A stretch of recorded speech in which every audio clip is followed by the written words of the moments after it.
যে আজটা ধরে রাখবো না রে, তোরা আমি মাইরা ফেলাম। ধাওটা যখন খালি হাতে নিলাম, ওই লোক দাঁড়ায় পায়খানা করে দিই। আপনি প্রথমে আপনার নামটা একটু বলবেন? যে আমি মোহাম্মদ জামান খান।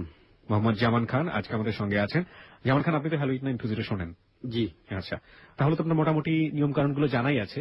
আমরা বেসিক যে জিনিসগুলো আমরা একটু জানি সেটা হচ্ছে আপনি ঢাকার কোথায় থাকেন? জি, আমি ঢাকার শান্তিনগরে থাকি। ঢাকার শান্তিনগরে থাকেন। আর আপনার এভারেজ বয়সটা যদি একটু আমাদেরকে বলতেন। আমার 32 আপ আর কি। আচ্ছা, মানে 32-এর বেশি বয়স ওনার, এবং উনি দেখতে মোটামুটি একটু স্বাস্থ্য ভালো আছে, মিটিমিটি হাসেন, খুবই সুন্দর দেখতে, এবং হয় না যে কিছু মানুষকে দেখলেই মনটা ভালো হয়ে যায়, এরকম মানে মুখে সবসময় তার হাসি আছে। আচ্ছা, আর আরেকটু জানতে চাই পরিবার সম্পর্কে, আপনি কি বিবাহিত? হ্যাঁ, বিবাহিত। ছেলে মেয়ে? আমার এক ছেলে আছে আর কি, 3 বছর। আচ্ছা, হবে জানুয়ারি 21 তারিখ। ওকে, খুবই ভালো খবর। আপনি পেশায় কি করছেন এখন? আমি আইটি ফার্মে একজন আইটি ইঞ্জিনিয়ার হিসেবে আছি। আইটি ফার্মে একজন আইটি ইঞ্জিনিয়ার হিসেবে কাজ করছেন। আচ্ছা, আপনার জীবনের গল্প আমরা শুরু করতে চাই। আপনি কোথা থেকে শুরু করবেন? আমি আমার জীবনের গল্প প্রথম থেকেই শুরু করব। জি জি, আপনি প্রথম থেকে শুরু করুন এবং আমরা শোনার জন্য অপেক্ষা করছি। চলুন শুরু করা যাক। আমি তখন ক্লাস 3-তে পড়ি আর কি। তখন খেলতাম, তো আসলে খেলাধুলা করতাম, করতাম।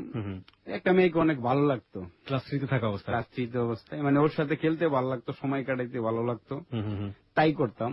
প্রতিদিন সকাল ঘুম থেকে উঠেই তার কাছে যাইতাম। বাবা, মানে ওর বাড়ির পাশে যায় খেলাধুলা করতাম। ও আসতো আমার সাথে খেলাধুলা করতো, প্লাস গোসল টুসল করে আবার স্কুলে চলে যেতাম। স্কুল থেকে আইসা খাবার শেষ করি, সাথে সাথে আবার আইসা পড়তাম। এভাবেই আর কি মোটামুটি চললো আমাদের বেশ কিছুদিন। আপনার গ্রামেরই ছিল কি মেয়েটা? আমার বাড়ির পাশে, মোটামুটি 3-4টা বাড়ি পর আর কি। সম্পর্কে কি হয় ওনারা আপনাদের? মানে ও আমার সম্পর্কে হয়, ওর দাদা আমার আম্মাকে মেয়ে বলছিল আর কি। ও ও ও, ঠিক আছে। সেই সম্পর্কে আর কি ও আমাদের মামাতো বোন হয়। আচ্ছা, তারপর?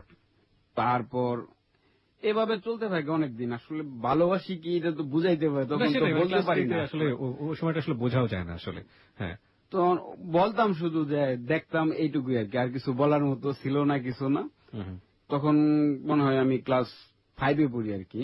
এইভাবে 2-3 বছর কেটে গেল, তখনও কিছু বলা হয়নি, শুধু এইভাবেই খেলাধুলি করতাম। তো আমি আবার ছোট সময় নামাজ পড়তাম, 5 ওয়াক্ত নামাজই পড়তাম, করতাম। বাবা। আর অনেক চিঠি লিখতাম, অনেক। ওকে ওকে, ক্লাস 3-তেই? না, ক্লাস 5 যখন পড়ি আর কি, কিন্তু দেওয়া হয় নাই। ওকে, কি ধরনের লিখতেন মনে আছে? মানে কি ধরনের কথাবার্তা থাকতো ওখানে? এইগুলো আসলে যে বাজার থেকে ছন্দের বই কিনে নিয়ে আসতাম। ওকে ওকে, চিঠি লেখার বই কিনে নিয়ে আসতাম। কি যেন একটা কথা আছে না যে অমুক থাকে খালে, অমুক থাকে বিলে, তোমার আমার দেখা হয় যেন মরণের কালে, এই টাইপের ছন্দ। ওকে, তারপরে এইগুলা দেওয়া হয় নাই, কিন্তু দিব কিভাবে লিখতাম ঠিকই, কিন্তু যে ওরে বলবো যে আমি তোমার জন্য চিঠি নিয়ে আসছি, এই ধরনের সাহস হইতো না আর কি। খুব স্বাভাবিক। দিতাম না, এইভাবে অনেক লিখতাম আর ছিঁড়া ছিঁড়া ফালাইতাম আর কি। তো জাস্ট 7-এ পড়ার সময় একটা চিঠি লিখলাম। তো এটা আমার টার্গেট হচ্ছে যে কোনো এতে ওর কাছে পৌঁছাবই। আচ্ছা, মানে ওকে দিবই আমি। ওকে। পরবর্তীতে আমি গেলাম, ওর বাড়ির কাছে গেলাম, তখন টিপটিপ বৃষ্টি পড়ে। টিপটিপ বৃষ্টি পড়ে, ও দেখি দরজার পাশে দাঁড়ায় আছে। আমি হালকা হালকা ভিজতে ভিজতে যাই, বললাম যে কাগজটা রাখো, আমি তো বৃষ্টিতে ভিজে গেছি, এটার মধ্যে অনেক দরকারি কিছু আছে লিখা, তুমি এটা পড়ে নিও। তারপর ওরা এটা দিয়ে আইসা পড়ছি।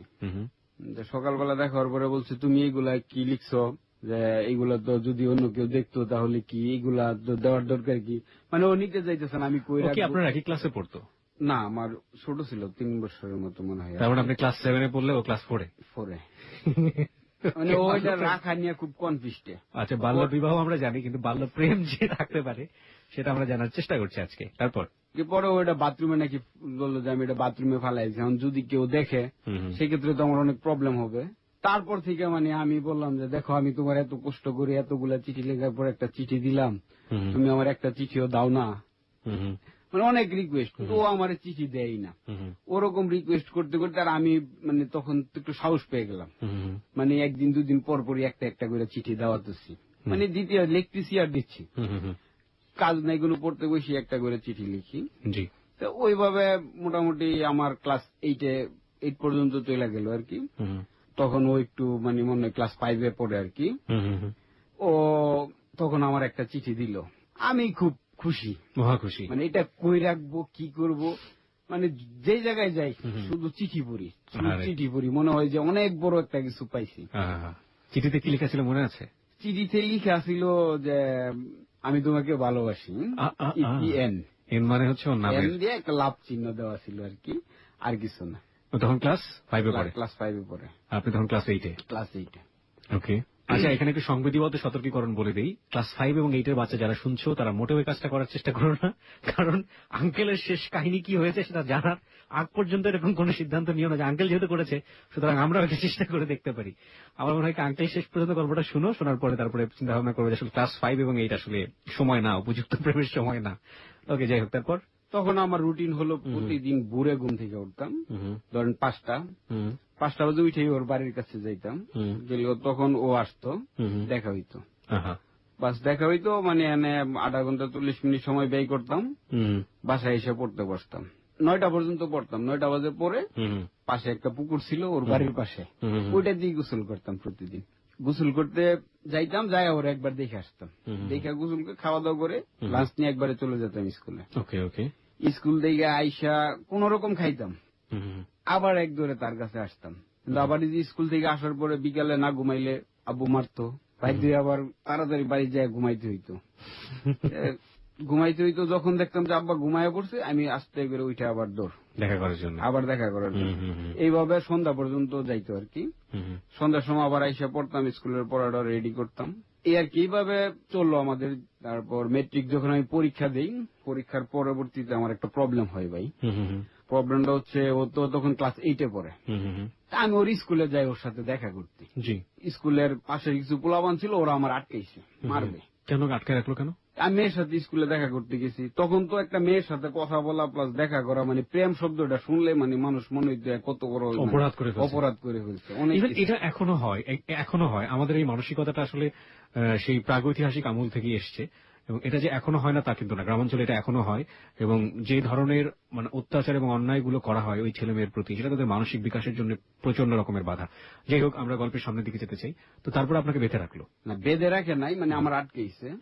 তারপরে আমার বাড়ি কই, আমার আব্বার নাম জিজ্ঞেস করলো, আমার ফ্যামিলি গতিং, তখন আর ওরা মানে আমার কিছু করে নাই, বললো যে যাক, মানে ওরা যে কোনো বাবা আমার ছেড়ে দিছে আর কি। তাই আমি ভাবলাম হয়তো বাইসে গেছি, আইসে পড়ছি। এই ঘটনাটা অবশ্য আস্তে আস্তে ওর ফ্যামিলি তো জানাজানি হইলো, তখন নাকি ওর অনেক মারছে ওর থেকে। ওর আব্বু আসছে আমার বাড়িতে, আইসা আমার গার্জিয়ানের কাছে বইলা গেছে যে আপনার ছেলে তো এখন আমার মেয়ের সাথে স্কুলে দেখা করতে গেছে, মাস্টার করছে। আমার বড় ভাই তখন এরকম মারলো ভাই, মানে ঘরের মধ্যে আমার ঢুকাইছে, ঢুকায় দরজা আটকাই দিল, এরকম লাঠি নিয়ে বাড়ি শুরু করে দিল। আমি স্টেট দাঁড়ায় রইলাম। অনেক মারছে, মারতে মারতে মানে ওনার লাঠিটাই ভেঙে গেল লাস্টে। তারপরে লাঠি ভাঙার পর আমিও পড়ে গেলাম। 2-3 দিন অনেক জ্বর ছিল, অসুস্থ ছিলাম, যাক সুস্থ হয়ে গেছি আর কি। আর মেট্রিক পরীক্ষা দিলাম, কিছুদিন পর রেজাল্ট বাড়িল। আমি ভালো রেজাল্ট করছি মেট্রিকে আর কি, 96-এ পাস করছি। তো ফার্স্ট ডিভিশন পাইছি, বাট 10 মার্কের জন্য আমি স্টার মার্ক পাই নাই। ওকে, আপনার ইয়ে ছিল কি, মানে হিউম্যানিটিস, মানে আর্টস থেকে পড়াশোনা করেছেন নাকি সায়েন্স? সায়েন্স ছিল আমার। সায়েন্স থেকে পড়েছেন, না ভালো রেজাল্ট, অবশ্যই ভালো রেজাল্ট। তারপর ফ্যামিলি থেকে অনেক প্রেশার যে তুমি ঢাকাতে পড়ো, এই করো। জি, তার আগে একটু আমাকে বলেন তো, আপনার এই মানে আপনার যেভাবে যে ভাষায় আপনি কথা বলছেন, যে স্টাইলে, কোন একটা এলাকার আমি মানে একটা আঞ্চলিক টান পাচ্ছি। আপনার বাড়ি কোথায়? মানে আমার বাড়ি নরসিংদী। নরসিংদী থেকে? নরসিংদীর মানুষটাই হয়ে কথা বলে না? যাই হোক, আপনি ভালো লাগছে, মানে একদম মাটির গন্ধ কথার মধ্যে। ওকে, যেটা বলছিলেন। হ্যাঁ, তারপর ঢাকায় আসার ব্যাপারে। ঢাকায় মানে আমার ভর্তি করাবে আর কি, ঢাকাতে তখন ফর্ম নিলাম। আমি ঢাকা কলেজে টিকলাম, সিটি কলেজে টিকছি। তো আমি অ্যাডমিশন নেই নাই, বাড়ি থেকে কি করছে, আমি বলছি যে গেছিলাম, ভর্তি যা হওয়ার সিট সব ফিল আপ হয়ে গেছে, পরে আপনার ভর্তির টাইম শেষ। তো এই আমাদের পাশে, বাড়ির পাশে একটা কলেজ ছিল, মানে 2-3 কিলোমিটার দূরে আর কি। ওই কলেজের মানে প্রিন্সিপাল মানে আব্বার খুব ইয়ে ছিল আর কি, মানে খুব কাছের ছিল। আমার এই কলেজে ভর্তি করাই দিলাম। ওকে, কলেজে ভর্তি হয়ে গেল? হ্যাঁ, কলেজে ভর্তি হইলাম। 1 বছর মোটামুটি কলেজে খুব ভালোভাবে পড়াশোনা করতেছি, মানে ওরকম এই রুটিনে আমার কিন্তু রুটিন একই। ওকে, আপনি পড়াশোনা করতে থাকুন, আপনি রুটিনটা মেনটেন করতে থাকুন। এই ফাঁকে আমি একটু আমার শ্রোতাদেরকে বলে দিতে চাই যে আজকে আমাদের বন্ধু যিনি আছেন আমাদের সাথে, তাকে নিয়ে একটি রেডিও স্ট্যাটাস দেওয়া আছে। এবং রেডিও স্ট্যাটাসে গিয়ে আপনি চাইলে তাকে প্রশ্ন করতে পারেন, তাকে তার গল্প শুনে কোনো মন্তব্য করতে পারেন। এবং আমরা সবসময় বলে থাকি যে আমাদের শ্রোতা যিনি এখানে আসেন তাকে আমরা সবসময় রেসপেক্ট করি, শ্রদ্ধা করি। সেই শ্রদ্ধা করার ব্যাপারটা যেন বজায় থাকে। আমরা এমন কোনো বিরূপ মন্তব্য করব না যেটা আসলেই আপনাকে আরো 10 জন মানুষের কাছে খাটো করে। আমরা শেষ পর্যন্ত গল্পটা শুনতে চাই। হ্যাঁ, তো যেটা বলছিলেন। তবে ভাই একটা ঘটনা মনে হয় এর মধ্যে রুটিন মাফিক চলতাম, তো এর মধ্যে একটা ঘটনা বাদ পড়ে গেছে। জি বলুন। যে ওরে যে চিঠিগুলা দিতাম, তখন তো চিঠি দেওয়ার মতো কোনো অবলম্বন অনেক সময় পাইতাম না যে কিভাবে চিঠি দেওয়া যায়। তবে আমরা একটা অত্যাধুনিক মানে একটা করে নিলাম যে ওরে আমি কিভাবে চিঠি দিতে পারি। ওর দাদা যে মসজিদে নামাজ পড়তো, আমি সেই মসজিদে নামাজ পড়তাম। উনি একটা হারিকেন নিয়ে আসতো, এটার মধ্যে কাগজ লাগানো থাকতো। ও কি করতো, হারিকেনের ভিতর যে কাগজটা ছিল ওই কাগজটা রাখে একটা চিঠি দিয়ে দিত। তো ওর দাদা তো রাত্রে করে চোখে দেখতো না, নিয়ে আসতো। আমি আবার নামাজ পড়তে মানে হারিকেলটা কমানের কইরা এনে আবার আমার চিঠিটা বইরা দিতাম। এভাবে মানে আমাদের মাই গড চিঠি দেওয়ার কাহিনীটা চলতো আর কি। কি বলে বাঙালি ছেলে মেয়ের প্রতিভা নেই? এরকম প্রতিভা থাকলে হারিকেনের কাগজ, হারিকেন যারা ব্যবহার করেন তারা জানবেন যে হারিকেনের কাগজটা আসলেই গুরুত্বপূর্ণ। সেই হারিকেনের কাগজটাই ছিল মূলত চিঠি, এবং যেটা এবং একই মসজিদে নামাজ পড়তেন তিনি, শুধু চিঠিটা দেওয়ার জন্য। ওকে, যাই আমরা গল্পের সামনের দিকে। তারপর এলাকায় ভর্তি হওয়ার পর আপনি বলছিলেন যে রুটিন ওয়ার্ক। হ্যাঁ, রুটিন ওয়াইজ দেখা করতাম। তবে এর মধ্যে তখন আর কি আমাদের সম্পর্কটা একটু আরো আগায় যায় অনেক পর্যায়ে। ও বিকালে বের হইতো, একটা বাড়িতে যায় বসে একটা ঘরে যায়, একটু আপনারা বের হয়ে যান তো আমরা একটু কথা বলবো। এরকম মানে যে কোনো একটা বাড়িতে মানে জানি যে আজকে এই বাড়িতে আসো আমরা কথা বলবো, তাই কথা বলতাম এইভাবে। তখন আমাদের আসলে সম্পর্কটা অনেক ডিপে চলে যায় ভাই, অনেক ডিপে। ডিপ মানে আপনি আসলে কি বোঝাচ্ছেন? যে ওই মানে আমরা তখন ফিজিক্যালে জড়ায় যায় আর কি, শারীরিক সম্পর্ক হয়ে যায়। শারীরিক সম্পর্ক। ওকে, তখন মেয়েটার কোন ক্লাসে পড়তো? মেয়েটা তখন ক্লাস 8-এ পড়তো। ক্লাস 8-এ পড়তো, আপনি তখন কলেজে? কলেজে। এই অবস্থায় আপনাদের মধ্যে শারীরিক সম্পর্ক হলো? হ্যাঁ, এটা প্রতিদিন হইতো। প্রতিদিন? হ্যাঁ, প্রতিদিন বলতে একদিন দুই দিন অন্তর অন্তরই আমাদের এরকম ভাবে হয়ে যেত। মানে গ্রামে তো এটা তো অনেক টাফ, মানে গ্রামের এরকম একটা পরিবেশে এটা তো আসলে খুবই টাফ। এটা টাফ ছিল, বাট আমার জন্য ছিল না, কারণ আমাদের ফ্যামিলির সবাই রেসপেক্ট করতো। আর বিশেষ করে আমার যে জ্যাঠা ছিল, জ্যাঠার বাড়ি, আমার জ্যাঠা তো ভাই মাস্টার, ভাইবিও মাস্টার, উনি বাসায় থাকতো না। পাশের ঘরগুলা খালি থাকতো, ওরা বলে দিতাম যে এই ঘরে এসে পড়ো, আমি এই ঘরে থাকতেছি। মানে একটা পরিবারের মধ্যে এইরকম কাজের বন্টন থাকার কারণে আপনারা একটা বিশেষ ফ্যাসিলিটি পেতেন, এবং সেটাতে আপনি জড়িয়ে গেলেন। মানে এটা কি আপনার ইচ্ছাকৃত ছিল নাকি? সাধারণত এই বয়সে ওই মেয়েটাও একটা গ্রামের মেয়েও এই ধরনের সম্পর্কে জড়াতে চান না, মানে কিভাবে হলো এটা? এটা আসলে আমারও ইচ্ছা ছিল না, কারণ ওর সাথে মোটামুটি তখন যখন আমরা ফিজিক্যাল রিলেশনে জড়াই, তখন কিন্তু ওর সাথে আমার সম্পর্ক প্রায় 6 বছরের মতো চলে। ওকে, বুঝছেন? 6 বছরের মধ্যে প্রথমে যে ম্যাট্রিক পাস করা পর্যন্ত আমি ওর হাতেও ধরি নাই কোনোদিন। আমাদের বাড়ি প্লাস জ্যাঠার বাড়ির মাঝখানে আক্ষেত ছিল, বিশাল একটা আক্ষেত ছিল, মানে এটা আমাদেরই যৌথ সম্পত্তি ছিল, এটা ছিল। তো এটার মাঝখানে আমি অনেক জায়গা গাছ উঠাইয়া একবার এই করে এনে, মানে আপনার এই যে বলে না, এই পাতা টাতা দিয়া মানে খুব সুন্দর করে একটা মানে কুড়ে ঘর সাজায় রাখছি আর কি। মানে উপরে বৃষ্টি আইলেও পানি পড়তো না, আটটা এরকম দিয়া এরকম সুন্দর করে রাখতাম। তা আমি তো তখন ইন্টারমিডিয়েট পড়ি, আমার কলেজ দেখা গেছে ক্লাস খুব কম থাকে বা মিস করি।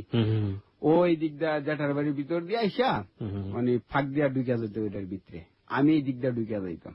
এনে ধরেন স্কুল টাইম ওর ধরেন ঢুকতো 9:30, 5টা পর্যন্ত ওই জায়গায় থাকতো, মানে আমিও এটার মধ্যে 5টা পর্যন্ত থাকতাম। এইটাও আমাদের মোটামুটি কন্টিনিউ মাস 6 ছিল।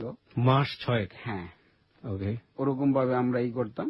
লাস্ট মোমেন্টে আর কি সবগুলা ঘটনা আমাদের প্রকাশ হয়ে যায়, সবাই জেনে যায় যে এরকম এরকম সবগুলা ঘটনা যখন জেনে যায়, তো ওর ফ্যামিলি থেকে যে এই ঘটনাগুলো হয়েছে, যেহেতু আমাদের আগে থেকে একটা সম্পর্ক আছে, ওর গার্জিয়ান ব্যাপারটা এত করে নাই, ওর ফ্যামিলি ডাইরেক্ট সরাসরি আমাদের ফ্যামিলিতে অফার করছে যে এই কাহিনী ওদের সম্পর্ক আছে, আপনারা এটা মেনে নেন বা এটা পড়াশোনা করুক, পরবর্তীতে যাই হবে না।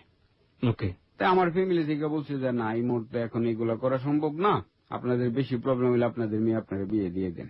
ওকে, তা ও আবার একটু বলে রাখি, ও অত্যাধিক সুন্দর ছিল, ওরে সবাই লাল বলে ডাকতো, মানে গ্রামের ভাষায় ওরে লাল বলতো। ওর নাম নিপা, কিন্তু নিপা বলতো না, সবাই লাল বলতো। লাল বলতে মানে দেখতে লাল ছিল? লাল একবারে লাল টকটকে, মানে ফরেনের মধ্যে সুন্দর ছিল। আর আমি তো এখন একটু অবশ্য আপনি দেখতেছেন আমি মোটা, তখন আমি আর একটু চিকন ছিলাম, প্লাস কালো ছিলাম আর কি, আরো কালো ছিলাম।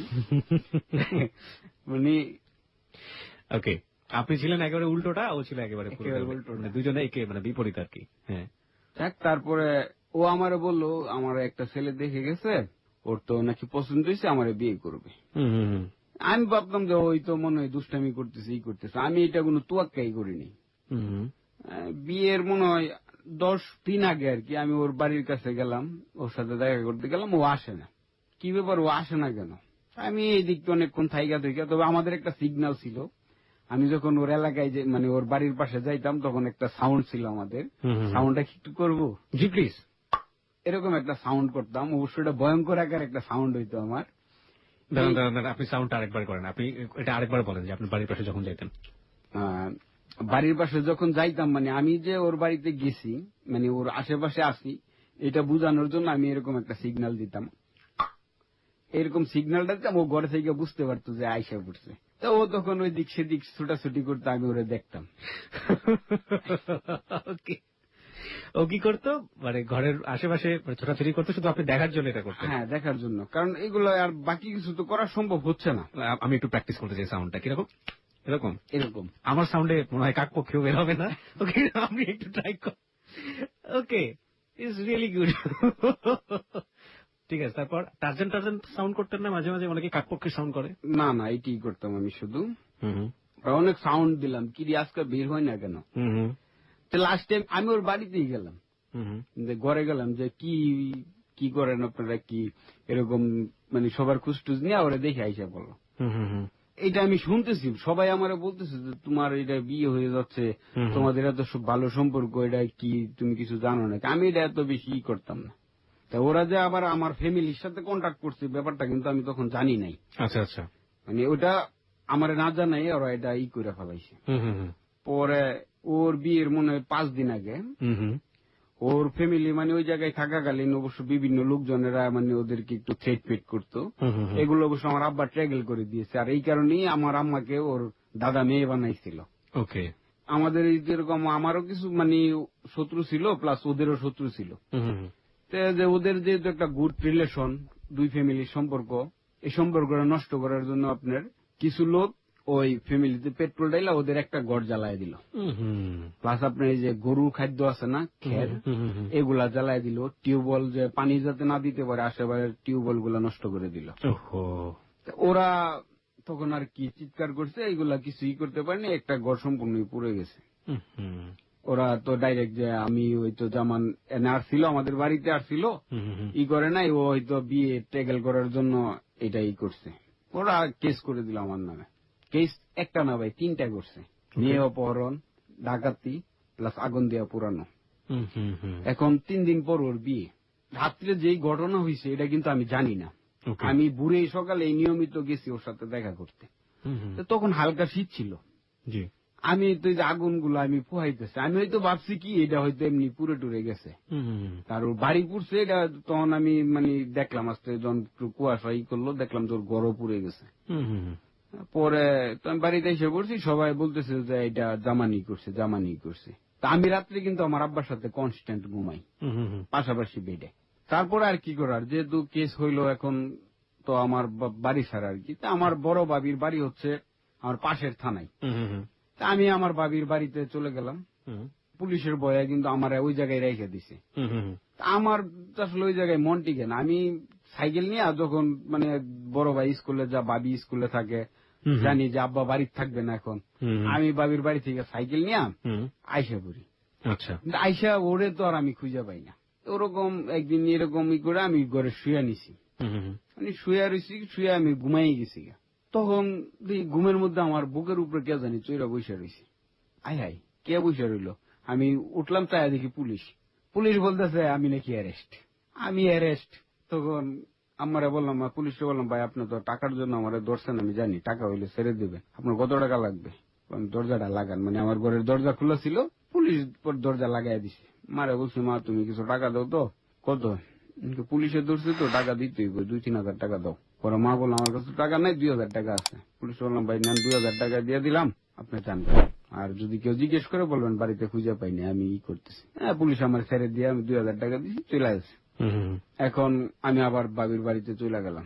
পরদিন মানে মেয়ের বিয়ে আর কি। কি আর করবো, বাবির বাড়িতে এখন আমার এই দিন খুব ওরা সবাই আমার রাখছে আর কি, আমার বেরোতে দেয় না বাড়ি থেকে। আমি ওই বাড়িতেই ছিলাম।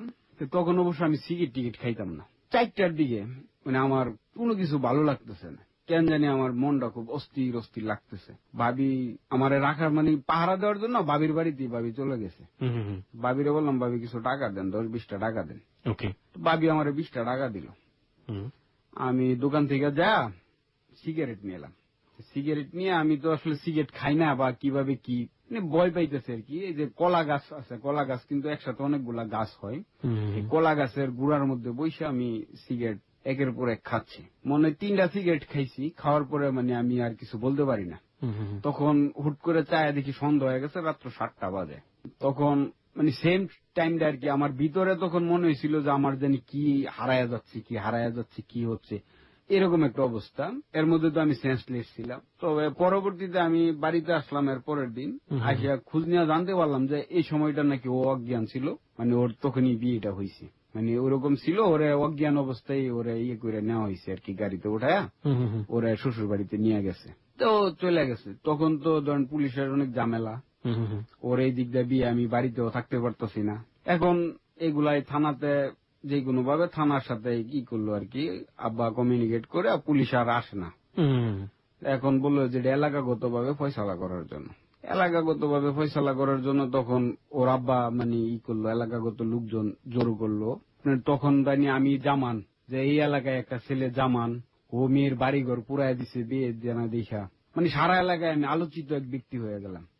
আমাকে কেউ চিনত না তখন, মানে সবাই জামান জামান জামান, কে এই ছেলে আপনার। তখন আমাদের যে থানাটা আছে, থানাতে ইউনিয়ন 7টা ইউনিয়নের রানিং 7টা চেয়ারম্যান আছিল, প্লাস এক্স চেয়ারম্যান আছিল আপনার 5টা, আর এলাকার যত মানে গণ্যমান্য ব্যক্তি আছিল সব এরকম বড় মাঠে দরবার, 1 ডজন চেয়ারম্যান, দর্শক তো আপনার মানে মনে হয় যে ফাইনাল ফুটবল খেলা হচ্ছে, সবাই শুধু আমারে দেখবে, ওকে দেখার জন্য অনেক লোকজন। তখন দরবার হচ্ছে, আমি তো অনেক দূরে, মানে আমার দরবারে উপস্থিত করাই নাই।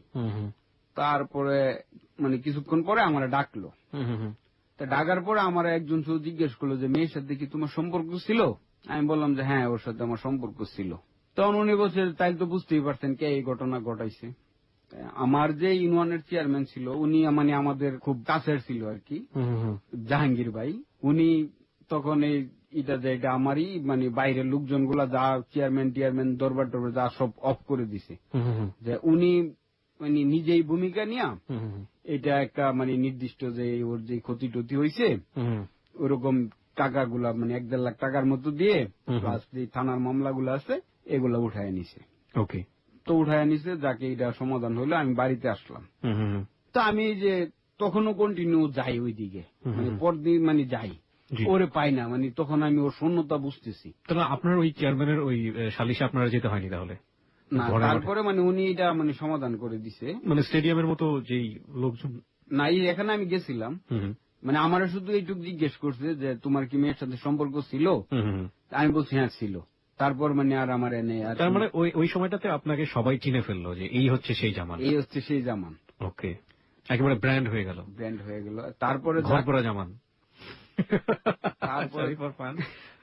মানে সবাই তো আসলে এইভাবেই চিন্তা করবে, তাই না? তারপর থেকে তো এভাবেই হয়ে যায়। এইভাবে লোক সম্মুখে হাজার হাজার মানুষের সামনে একজন মানুষকে হাজির করাটাই আসলে সে সময় অনেক বড় বিচার। যাই হোক, তারপর আমি কন্টিনিউ ওইভাবে করে যাই। সকালে মানে আমার ঘুম থেকে উঠলে মনে হয় যে ও যে নাই, আসলে আমি ওর অ্যাবসেন্সটা আমি এখনো বুঝতেছি না। আমার মনে হয় ও আছে, ওই তো আমার কাছ থেকে লুকায় আছে। আমি যাই, মানে সকালে ওইরকম যাই, দুপুরেও যাই, বিকালেও যাই, ওইভাবে আমার চলতে থাকে। প্লাস তখন টুকটাক আমি বাহিরে যাই। এখন বাহিরে গেলে সবাই সালাম আলাইকুম ভাই, মানে আমার কেউ চিনত না, কিন্তু দেখি এখন সবাই আমার চিনে, চা খান ভাই, এই করেন, মানে এরকম একটা অবস্থা। সালাম দেয় সবাই সালাম দেয়, শ্রদ্ধা করে, মনে হয় যে আমি অনেক কিছু, ওইরকম অবস্থা। তারপরে মোটামুটি এলাকার আমার অনেকের সাথে পরিচয় হয়ে যায় এরকম। কারণ আমার আশেপাশে যে জায়গায় যাই, এর কিছুদিন পরে ওই স্কুলে অনুষ্ঠান, যে ছেলেগুলো আমার আটকাইছিল যে আমারে মারবে, ওই ছেলেগুলা স্কুলের মধ্যে আপনার এই যে মেয়েদের পিছনে বসছিল, স্যার উঠায় দিছে। আমি কিন্তু পাশে, আমার কাছে এসে বলতেছে ভাই স্কুলে অনুষ্ঠান আইছিলাম দেখতে, আমরা তো উঠাই দিছে। হ্যাঁ, তোমরা উঠাই দিছে, চলো। বললাম যে এই ছেলেগুলো উঠাই দিলেন, আচ্ছা আচ্ছা বসতে দিতেছি। আসলে সবাই আপনাকে ভয় পাচ্ছে, তাই তো? হ্যাঁ, ভয় পাচ্ছে এরকম। তখন তো আমি তাও পড়াশোনা করি, টুকটাক করি, ইন্টারমিডিয়েট পরীক্ষা দিচ্ছি, ইংরেজি ফার্স্ট পেপার পরীক্ষা। ফার্স্ট পেপার যে পরীক্ষা আমি পড়ছি, কিন্তু আমার কিছুই মনে নাই। চিন্তা করলাম কি করি, যে স্যার আমার আছে, বাইরে যেতে একটু অসুস্থ লাগতেছে, বা যে কোনো ওয়ে থেকে আমি হল থেকে বের হইলাম। বের হয়ে আমি ধরেন প্রশ্নগুলা করলাম, আমার যে প্রশ্ন আছে অনুসারে আমি আনসার গুলো আমার পকেটে নিয়ে ভিতরে ঢুকলাম। তখন আমার কলেজের স্যারেরা তো আমার সবাই চিনে, তা আমার যে নকল গুলা বাইর করে করতেছি এগুলো আমার স্যারেরা ধরে না। আরেক কলেজের একটা স্যার ছিল, উনি একটা নিয়ে গেলাম, কি স্যার অর্ধেক লিখছি, এটা এখন নিলে আমি স্যার বাকিটা লিখবো কিভাবে, ভাই চুপ করুন লিখুন। আরেকটা এরকম করলাম, এটা 3 ভাগের 1 ভাগ লিখছি, আবার নিয়ে গেছে। টাইম প্রায় আপনার 2.5 ঘন্টার মতো হয়ে গেছে, আর টুকটাক যা পারি দিলাম। তারপরে আরেকটা বের করছি, এটা মনে হয় 3 লাইন বা 4 লাইন লিখছি আমি খাতার মধ্যে আর কি, উনি নিয়ে গেছে। পরীক্ষা প্রায় শেষের পথে আর কি, মনে হয় আর 20 মিনিটের মতো বাকি আছে। আমাদের আবার এই যে পাশাপাশি কলেজে একটা ফিকশন থাকতো আর কি, যে এই কলেজে পাশের হার কমানোর জন্য ওই কলেজের স্যারেরা এই করতো, আবার আমরা কলেজের স্যারেরা এই কলেজে এই করতো। আমার আসলে তখন যে স্যার আপনার কাজটা ভালো করেন, আমি তো পরীক্ষায় ফেল করবো, আপনি এটা নিয়ে গেছেন, এটা দেন। স্যার আমার দমক মারল, দেন কইছে। আমিও স্যার রাতে আসলে দৌড়ছি যে স্যার আমার এটা দেন। পাশের ছেলেগুলা তো অনেক বড় ছিল, আমি তো আসলে চিকন ছিলাম তখন, ওরা মানে বাঁচছে যে ঝগড়া লাগছে জামানের সাথে। এই দুইজন হুট করে স্যারের দৌড়া ফেলাইলো। ওই রুমে এক স্যার ছিল, ওই রুমে এক স্যার ছিল। তখন ধরেন এই যে কলেজে পরীক্ষাটাই মানে পুরা নষ্টের পথে, মারামারি হইল। পরীক্ষা পরে যাক যেভাবে হয়েছে এইভাবে হয়েছে, আমি তো জানি ফেল করবো। মানে এটা হচ্ছে যে আপনাকে সাপোর্ট করলো ওই ছেলেরা, আর স্যারকে ধরে ফেললো, এবং স্যারের সাথে আপনি যেটা করলেন এক ধরনের বেয়াদবি বলা চলে। আমি একটু গল্পের ফাঁকে সবাইকে একটু অ্যাড্রেস করতে চাই। আজকে এই ঘটনাকে ইভালুয়েট করার, এখন এই মুহূর্তে যারা ইভালুয়েট করবেন তাদের সবাইকে বলছি ঘটনাটা পুরোপুরি শোনার জন্য, কারণ আমরা ঘটনা কেবল ফ্লাই করছে, আমরা ছোট ছোট ঘটনাগুলো জানার চেষ্টা করছি। এবং জামান আজকে অনুষ্ঠানে কিন্তু এই ওয়াদাটা করে এসেছে, তার জীবনে সে যতগুলো ভুল করেছে, তার জীবনে যে কাজগুলো সে করেছে সেগুলো সে অকপটে স্বীকার করবে, এবং জামানের শেষ অবস্থা না জানা পর্যন্ত আমরা কোনো ধরনের কোনো বিরূপ মন্তব্য করতে চাই না। এবং জামান যেটা দেখলেন যে আপনারা ওর একটা সালিশ হওয়ার কথা ছিল, সালিশের মধ্যে গিয়ে ও কিন্তু রাতারাতি এক ধরনের একটা খারাপ একটা ব্র্যান্ড নিয়ে ফেললো, এবং কিছু কিছু মানুষ সেটাকে শ্রদ্ধা করছে, কিছু কিছু মানুষ সেটাকে সাপোর্ট করছে, ওর পেছনে কিছু লোক দাঁড়িয়েও গিয়েছে অটোমেটিক্যালি, যদিও সেই কাজটা কিন্তু সে করেনি। যাই হোক, তারপরে আপনি যেটা বলছিলেন যে পুরো কলেজের পরীক্ষা ভণ্ডুল হয়ে গেল, তারপর পরীক্ষা নষ্ট হয়ে গেল আর কি। তখন মনে করেন যে আমি তো শেষ হইল, রেজাল্ট দিল, আমি পরীক্ষায় ভালো করি নেই, ফেল করছি। তো পরবর্তীতে আসলে আমার ইমোশন একটা হইলো যে আমার জীবনে তো কোনো ফেল নাই, আমি ফেল করবো কেন। তো তখনই যে এলাকার বিভিন্ন অনুষ্ঠান, টুকটাক সালিশ টালিশ, এইটি আমার ধরেন তখন বিভিন্ন জায়গায় ফ্রেন্ড সার্কেল, মানে আমার এন্টার ডিস্ট্রিক্ট প্লাস আপনার মনে করেন পাশের যে ডিস্ট্রিক্ট আছে সবগুলাতে আপনার বিভিন্ন অ্যাঙ্গেলে আমার ফ্রেন্ড সার্কেল হয়ে গেল। যাই হোক, যা কিছু করি আমি করার ফাঁক দিয়ে রাত্রে দেখা গেছে 12টা আসলাম, আমি একটু পড়ি 1 বছর মোটামুটি ভালোই পড়াশোনা করলাম, ইন্টারনেট পরীক্ষা দিলাম, করলাম মোটামুটি 2nd ডিভিশন পাইছিলাম। কিন্তু এই যে তখন তো আমি আবার 3 মাস ফ্রি হয়ে গেলাম, ফ্রি থাকতাম, এই লোকজনগুলা বিভিন্ন আর্জি নিয়ে আসতো, এগুলা দেখতাম, করতাম। আচ্ছা, কারা আর্জি নিয়ে আসতো এবং কি ধরনের আর্জি নিয়ে আসতো?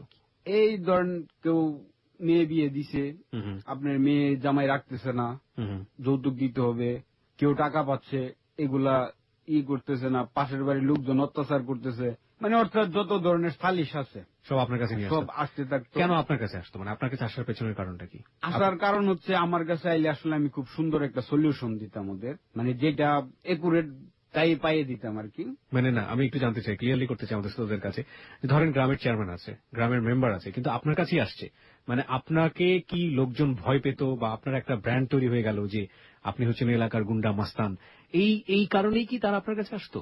আমি আসলে জিনিসটা খুব তাড়াতাড়ি সমাধান হইতো। কিরকম? যেমন সাপোজ একটা ঘটনা বলি, মেয়ে বিয়ে দিছে, যৌতুকের জন্য অত্যাচার করতেছে, তাই আমার এসে বললো, আমি ধরেন এই লোকটারে বাজারে পাইলাম, যে কি ব্যাপার তোমার, নাকি এরকম এরকম ছেলে বিয়ে করছে, মেয়ের অত্যাচার করো, এগুলা যাতে আর কোনোদিন না শুনি, শুনলে কিন্তু তোমার ছেলে পিড়ে হাড্ডি গুটি ভাঙিয়া দেবো। পিঠায় হাড্ডি গুটি ভাঙিয়া দেবো, এটাই ছিল আসল মানে বুন ভয়ের কারণ। হ্যাঁ, তখন দেখা গেছে যে কয়েকদিন পরে বলতো যে না ভাই, যে আপনি বইলা দিয়েছিলেন এটা ঠিক হয়ে গেছে। মানে আমি আসলে জানতাম না যে আমার এত কেরামতি আছে এটার মধ্যে, মানে আপনাকে যে লোকজন এত ভয় পায় এটা আমি জানতাম বা না। আপনাকে লোকজন যে এত মানে মানে এক ধরনের ভয়াবহ একটা কিছু ভাবছে, এটা আপনি জানতেন না? না, আমি জানতাম না। আমি ভাবতাম হয়তো আমারে বলে আমি একটু হালকা থ্রেডের আকারে বলে দিতাম, যেটা যদি না হয় হইলে কিন্তু ওরা মারুম বা সেটা সলভ হয়ে যেত আর কি। ওকে, সুপারসনিক যে পাওয়ারটা আপনার মধ্যে আছে সেটা আপনি জানতেন না, কিন্তু লোকজন জানতো যে লোকজন ও থাকলে কিন্তু খবর আছে। একটা ছবির সাথে দারুণ একটা মিল পাচ্ছি। ওকে, তারপর? এইভাবে মোটামুটি অনেক পরিচয় হইলো আমার, ফ্রেন্ড সার্কেল অনেক। তো ওরা কইলো যে তুই তো এই যে এই ফেন্সি ডিল আর কি, তখন এই 100 মাল ছিল আমাদের সময় আর কি অনেক। 100 মাল জিনিসটা কি? মানে এখন যে ফেন্সি ডিল গুলা পোলাপান খাই এগুলো হচ্ছে 50 মাল, আমরা যেটি খাইতাম এটি হচ্ছে 100। মানে একটু বোঝাবেন আমাকে জিনিসটা আসলে? মানে 100 মাল ছিল, এই মালের একটা মনে করেন 3টার সমান। ও মানে আকার আয়তনে একটু বড়? আকার আয়তনে বড় না, এটার ওষুধ ছিল আরো 3টা বলে। ও আচ্ছা, মানে এটা হচ্ছে হলো মানে একটু রিয়াকশনটা হয় হচ্ছে একটু বেশি। হ্যাঁ। মানে এটা খাইলে ঘুম আসে আর ওটা খাইলে মানে দেখা গেলো 3 দিন সেন্সলেস। হ্যাঁ, 3 দিন সেন্সলেস, ভালো ফিলিংস হইতো। আচ্ছা, 100 মাল খাইলাম তখন দিয়ে যে না মোটামুটি ভালো ঘুম আসে, অনেক ভালো লাগে আর কি। এইভাবে খাইতে থাকলাম। মোটামুটি তো আমাদের ফ্যামিলির অবস্থা তো খারাপ ছিল না, মোটামুটি ভালো ছিল। প্রথম দিকে টাকা টোকা নিতাম, এই সেই কি করে হইতো আর কি, যে কোনো না কোনো ভাবে অ্যারেঞ্জ হইতো।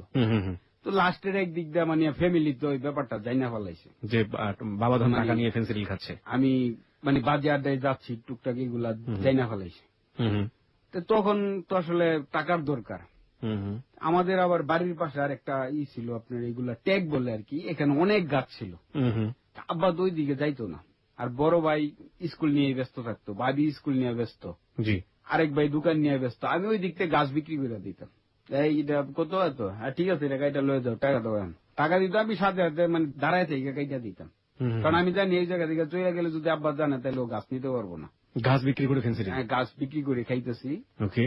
আর টুকটাক মারে মনে করেন মার কাছ থেকে টাকা নিতাম। পরিবেশগত সমস্যা কেন হচ্ছে আপনারা নিশ্চয়ই বুঝতে পারেন। সেরকম যদি প্রত্যেকটা পরিবারে একজন করে থাকে যে গাছ বিক্রি করে ফেন্সিডিল খায়। ওকে, যাই হোক, যান, তারপর কি হলো? তারপরে মারে বলতাম যে মা টাকা নাই, টাকা লাগবো। তো মা বলতাম না আমি টাকা দিব কোত্থেকে, মা টাকা দিত না। এখন ঘরে দান থাকতো, দেখা যেত মা একটু বাইরে গেছে, ঘরের ভিতরে একটা লোক ঢুকাই দিতাম বস্তা দিয়া, যে তুই বস্তা ভরতে থাক। আমি বাইরে দিয়া তালা মেরে দিতাম ঘরে। তো ভাবতো বাইরে দিয়া তালা লোক নাই, ও বস্তা 2-3টা ভরতো। আবার বাড়িটা আমার ছিল একবারে রাস্তার পাশেই, মানে একটু কোন রকম রাস্তায় নিতে পারলে এইগুলা রাস্তার মাল, বাড়ির না। ওকে, ওরকম মানে তখন আমার এই যে মনে করেন হেল্প করার জন্য লোক থাকতো আমার পাশে, কারণ ওদেরকে আমি টুকটাক মনে করেন খরচ টরচ দিতাম। 3-4টা ছেলে অলিনল থাকতো, মানে সবসময় আপনার চেলা যাকে বলে। হ্যাঁ, বলতাম যে জুতাটা দিয়ে যাও, দিয়া যাইতো, জুতাটা মুছা দাও, মানে এরকম। মানে সব আপনি হচ্ছেন বস, ওরা হচ্ছে আপনার সাগরে। হ্যাঁ, সাগরে। ওদের খাওয়াইতাম 3 বেলা আমি, কারণ আমাদের ঘরে তো খাবারের অভাব ছিল না। আচ্ছা আচ্ছা, খাও তাও ই করো। লাস্টের দিক দিয়ে মনে করেন কোনোভাবে আর টাকাও আমার খুব প্রবলেম হয়ে যাইতেছে, টাকা ম্যানেজ করতে পারতেছে না, ঘরের সব শেষ করে ফেলাইছি। তো তখন আপনার এই যে 100 মালটা ছিল এটা অফ হয়ে গেছে, 50 হয়ে গেছে, মানে এই মালটা ব্র্যান্ড হয়ে গেছে, আর মাল নাই। তখন যে মাল আছে এই মালগুলো আপনার 70 টাকা করে খাইতাম আমরা, 70-65 টাকা করে। এখন এই যে পিতলের কলসি, একদিন দেখি এক লোক ডাকতেছে পিতলের কলসি, সিলভার এরকম, ঘরে চাকায় দেখি কলসি আছে 17টা না 18টা। ভাই কত দিবা? 150 টাকা। 2 মালের টাকা হয়ে গেল। বিক্রি করিয়া তখন কলসি বিক্রি করতাম, এইভাবে কলসিও শেষ, 17-18টা বিক্রি করে ফেলাইছি। মা তো আর সম্ভবত আমার ঘরে আয় না, আইলে ওই দিক দেয় না, শেষ করলাম। এখন তো টাকার দরকার, টাকা পাই করতে গিয়ে। এই যে বিভিন্ন এই ধরনের আর্য কিন্তু আমার আসতেছে, আমি কিন্তু এইগুলার ফাঁক দিয়ে সমাধান করতেছি। এখন মনে করেন আসলে যে আমার তো একটু সমস্যা আছে, কিছু টাকা আছে তোমার কাছে, কত লাগবো, দাও না 500 টাকা দাও। আচ্ছা আপনি এটা আমার একটু করে দেন, আমি 500 টাকা দেব না। শুরু হইলো অন্য একটা জীবন। এই মানে 500 টাকা ওর কাছ থেকে নিলাম, সকালে রিক্সা নিয়ে বাইরে গেলাম, মালটাল খাই আসলাম, ওর কাজটা বিকেলে এসে করে দিলাম। কি করতেন ওই 500 টাকা বিনিময়ে? এই যে ধরনের একটা সমস্যা, এর হয়তো কোন জায়গায় প্রবলেম আছে, টাকা দিচ্ছে, টাকা উঠাইতে পারতেছে না, আমি বলে দিলাম টাকা উঠাই। এরকম একটা জাস্ট আমাদের একটু বর্ণনা দেন তো, টাকাটা কিভাবে তুললেন, কিভাবে কি করতেন, জাস্ট আমাকে একটু বলেন, যে ডিটেল বলেন। আমি আসলে এরকম কোন ঘটনা সরাসরি আমার করা হয় নাই, মানে আমার আপনাকে তো ভয় পেত, আমরা সেটা জানতামই। মানে এলাকায় একটা মাস্তানি একটা বা গুন্ডা একটা ব্র্যান্ড ছিল, এটা না হলে আপনাকে ভয় পেয়ে কেন লোকজন টাকা দিয়ে দেবে, যৌতুকের কথা ভুলে যাবে, ভয় তো আপনাকে অবশ্যই পেত। হ্যাঁ, তো আপনি ভয়টাকে কিভাবে ব্যবহার করতেন? আমি তো প্রথমে বললাম যে আমি জানতো না যে ভয় পাইতো আমার, আমি মানে ব্যাপারটা আমার নলেজে আছে এইটুক জানতো, জাস্ট আমি বইলা দিলে এটা সলভ হয়ে যাইতো। কিন্তু একটা টাকার ব্যাপারে মানে আমি বলছি যে এই টাকাটা এটা দিয়ে দিও, কিন্তু টাকা দিচ্ছে না। আমি 4-5টা ছেলে ছিল আমার, চলতো একটু এদিকে যান, আমি যাইতাছি দিক দিয়া, এখন মহিলারা কইতাছি রে কই যাইতাছে, কারা জানি আজকে মাইরালা, মানে ধরাধরি শুরু হয়ে গেল। আমি বুঝতেছি না কি রে, আমি যাইতাছি, এলাকার মহিলা পুরুষ টুরুষ সব টুকটাক এদিক সেদিক দৌড়াদৌড়ি শুরু করছে যে কার বাড়ি যাইতেছে, কারা জানি আজকে মাইরালা। তখন বুঝলাম যে কি আমার মনে হয় মানুষ ভয় পায়, মানে বুঝলাম। পরে যাক আমার যাইতে হয়েছে না, এই অর্ধেক রাস্তা যাওয়ার পরে একজন আসছে যে এটা কালকা দিয়ে দিব ভাই আপনার জানগা, বুঝছি আপনি ই করছে, এই অবস্থা। অটোমেটিক কাজ হয়ে যাচ্ছে। ওকে, যাই হোক, তারপরে আমাদের এনে একটা লোক ছিল আর কি পাশে, ও আমার এদিন খুব টাকার দরকার, আমি জানতাম ও 2 নম্বর কিছু করে, মানে টুকটাক ফেন্সি দিল বেসে এইটি করে। তো ওরে আমি খবর পাঠাইছি যে 1000 টাকা দিয়ে দিত আমার, তো ও টাকা দিতেছে না। এখন ওরে তো আমি হিট করতে পারি না, তুই যে বেসস কেন, কারণ আমি তো নিজে ওইটা ওর কাছ থেকে নিই। ওর বাড়িতে গেলাম, যায় মানে আমি মনে করেন যে আজকা ধরে রাখবো না রে, তোরে আমি মাইরা ফেলাম, ধাওটা যখন খালি হাতে নিলাম, ওই লোক দাঁড়ায় পায়খানা করে দিল। মানে আমার তখন কি আর মার মুখে, আমি হাসতে হাসতে চলে যাব। আমরা হাসতে পারছি না কারণ ঘটনাটা আসলে সেদিকে কোন দিকে আমরা ঠিক জানি না। আমি একটু বলতে চাই আপনাকে, আপনি দাঁড়াটা হাতে নিলেন মানে কি দাঁড়াটা কি আপনার সাথেই থাকতো? না না, এটা ওর বাড়িতে ছিল যে আজকে তোরে রাখবো না আমি। আপনার চেহারা দেখলে মানুষজন ভয় পাবে কিনা জানি না, কিন্তু আপনার একটা ব্র্যান্ড হয়ে গিয়েছে এলাকায়, অটোমেটিক ব্র্যান্ড ওই ঘর পুরানোর পর থেকে, যে এ হচ্ছে কঠিন টাইপের সন্ত্রাসী এবং ওর কিছু করতে হয় না, শুধু খালি একটা আভাস দিলেই মোটামুটি এলাকা সাপ, মানে তটস্থ থাকে। সেটার একটা নমুনা আমরা পেলাম। আমরা গল্পের বাকিটুকু ফিরে আসতে চাই এবং আমরা কিন্তু বারবারই বলি যে কোন বিরতিতে আপনি কখনো অনুমান করতে পারবেন না যে আসলে গল্পটা কোন দিকে যাচ্ছে। আপনি বললেন যে দা তুলেছেন কাউকে কিছু একটা করার জন্য এবং সে ওখানে দাঁড়িয়েই প্রায় টয়লেট করে দিয়েছে, এরকম একটা অবস্থা। চলুন তারপর থেকে কি হলো জানি। এভাবে চলতে থাকলো, কারণ আমার তো তখন আসলে মূলত দরকার ছিল টাকা ফেন্সিডিল খাওয়ার জন্য। ফেন্সিডিল খাওয়ার জন্য। আর আমি কিন্তু একটা কাজ ঠিকই করতাম, অর্থাৎ এই যে প্রতিদিন সকালবেলা যে রুটিনটা, এটা কিন্তু আমি ঠিকই মেনটেন করতাম। সকালবেলা কি করতেন আপনি? এই যে ওর বাড়ির কাজ দিয়ে একটা পাক দিতাম, মানে আমার মনে হইতো ও আছে, এখনো আছে। বিয়ে হয়ে গিয়েছে সেটা বড় কথা না, কিন্তু কথা হচ্ছে যে ওই বাড়িতেই আছে। মন বলতে হয় এখানে, মন বলতে এখানে আছে। সকালে যাইতাম একবার, দুপুরেও যাইতাম, প্লাস বিকালেও যাইতাম, মানে আমি অবসর পাইলে এইদিকে যাইতাম। না আমার ওই দিকটা ঘুরলে আমার ভাল লাগতো, যে এই গাছটার নিচে ওর সাথে দাঁড়ায় কথা বলছি, ওই জায়গায় আমার কিছু স্মৃতি আছে, গাছটা দেখলে ভাল লাগতো। আচ্ছা, মানে কি এই যে ও ধরেন কারোর সাথে ওর ভালো সম্পর্ক ছিল, এলাকার পাশের বাড়ির সম্পর্ক থাকে না, ওর সাথে কথা বললেও ভালো লাগতো। সবসময় থাকতাম আর কি আশেপাশে, মানে স্মৃতিগুলা নিয়ে থাকতাম। এই অনুভূতিটা কিন্তু আসলে যারা ভালোবাসেন এবং ভালোবাসার পরে যে মানুষটাকে যদি কখনো কোনোভাবে হারাতে হয় বা দূরত্ব থাকে, এই অনুভূতিটা কিন্তু থাকে। ওই ভালোবাসার মানুষ যাদের সাথে কথা বলতো, ওই ভালোবাসার মানুষের, ওই বাড়ির মানুষ, যে কোনো একজন মানুষ বলে না যে ওই বাড়ির কুকুরটাকেও ভালো লাগে, এরকম একটা অনুভূতি। মানে এই অনুভূতিটা কত সহজ করে বলে দিলেন যেমন। আসলে ওর গল্পটাকে আপনি নিজের মতো করে বিশ্লেষণ করবেন, আশা করছি শেষ পর্যন্ত শুনবেন। শুনুন তারপরে কি হলো। এভাবে আর কি ই করতাম। ধরেন আমার বলছি আমি নেশা করতাম, এটা ঠিক। আর এই এলাকার এই যে লোকজনগুলো আসতো, ওদেরও সলভ করতাম টুকটাক, মানে বিভিন্ন কাজে ব্যস্ত থাকি আর কি।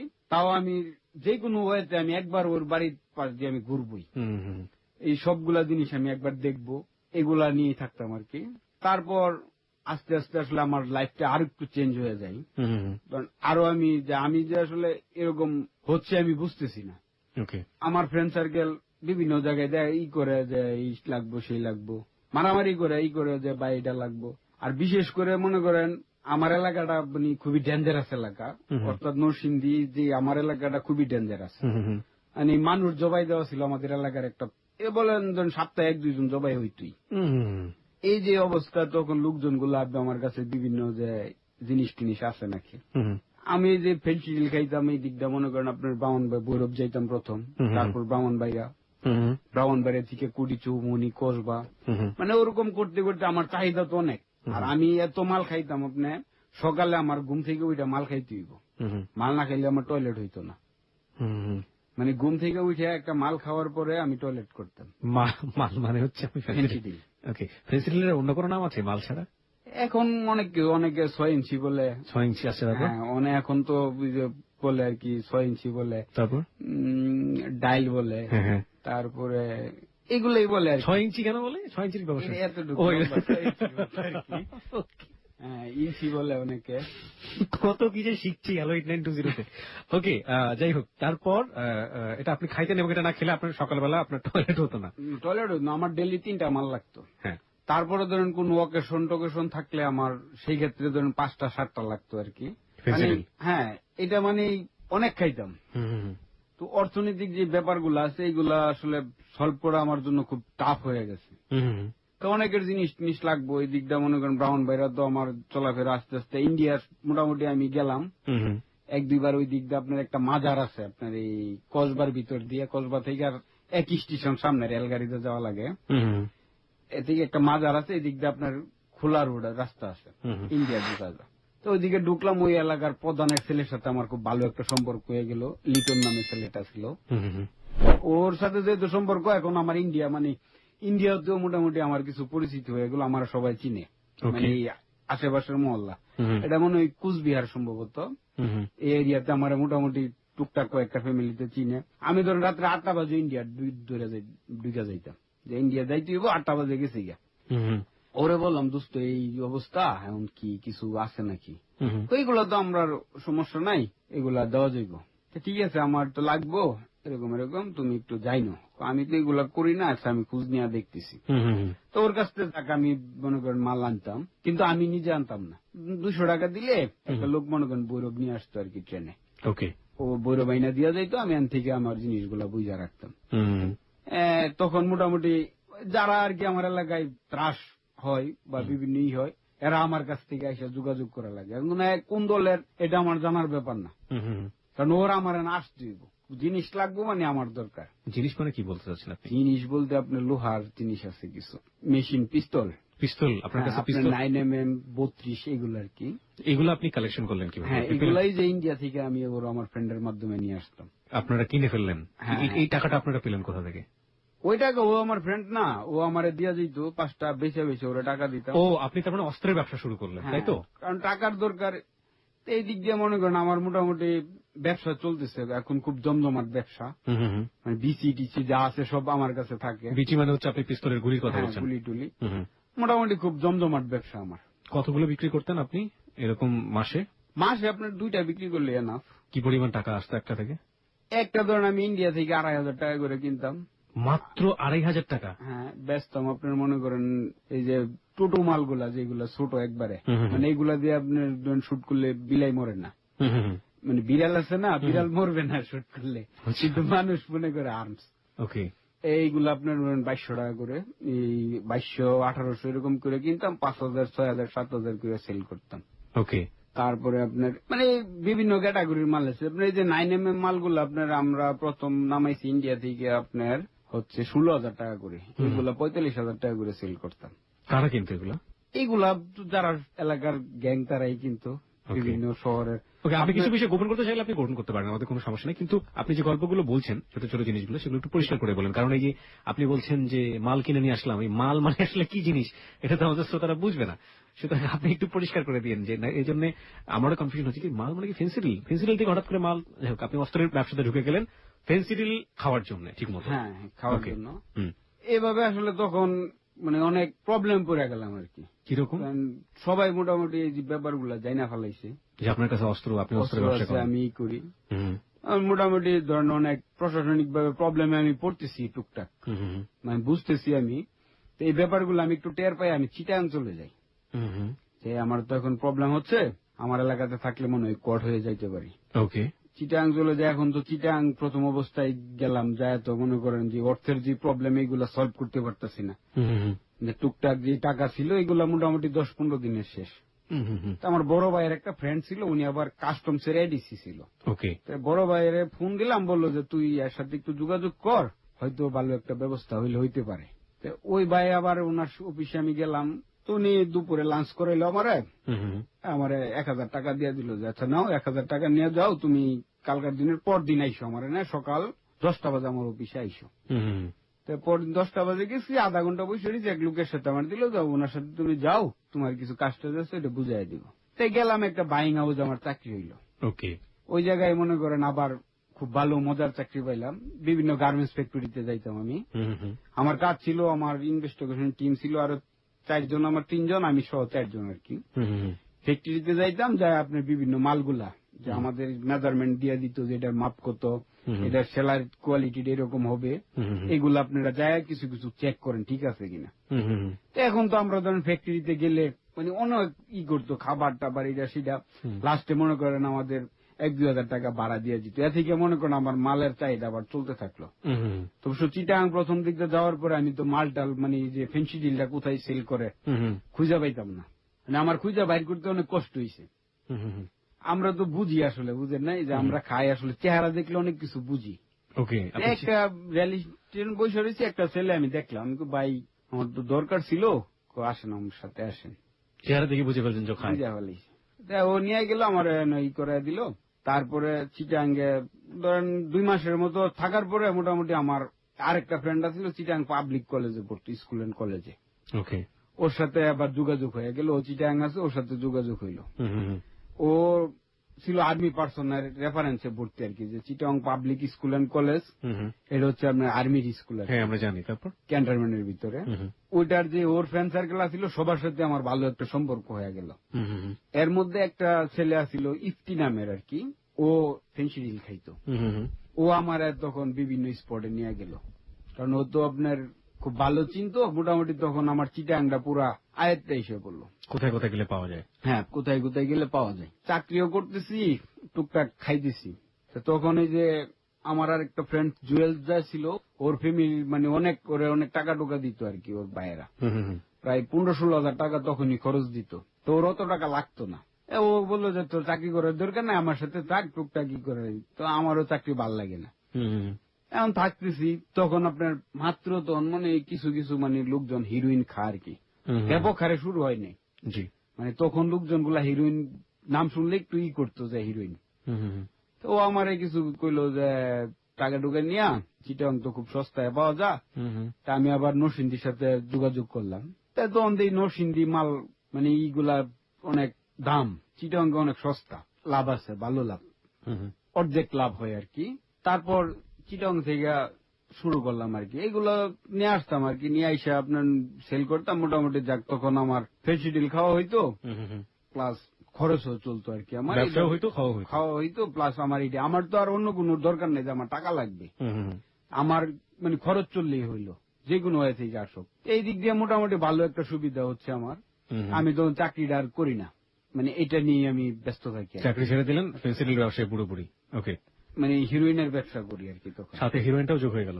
ফেন্সিডিল খাই, ফেন্সিডিল খান আর হিরোইনের ব্যবসা করি। আমি হিরোইন খাই নাই কোনোদিন। ওকে, আমি শুধু ফেন্সিডিলের ভক্ত।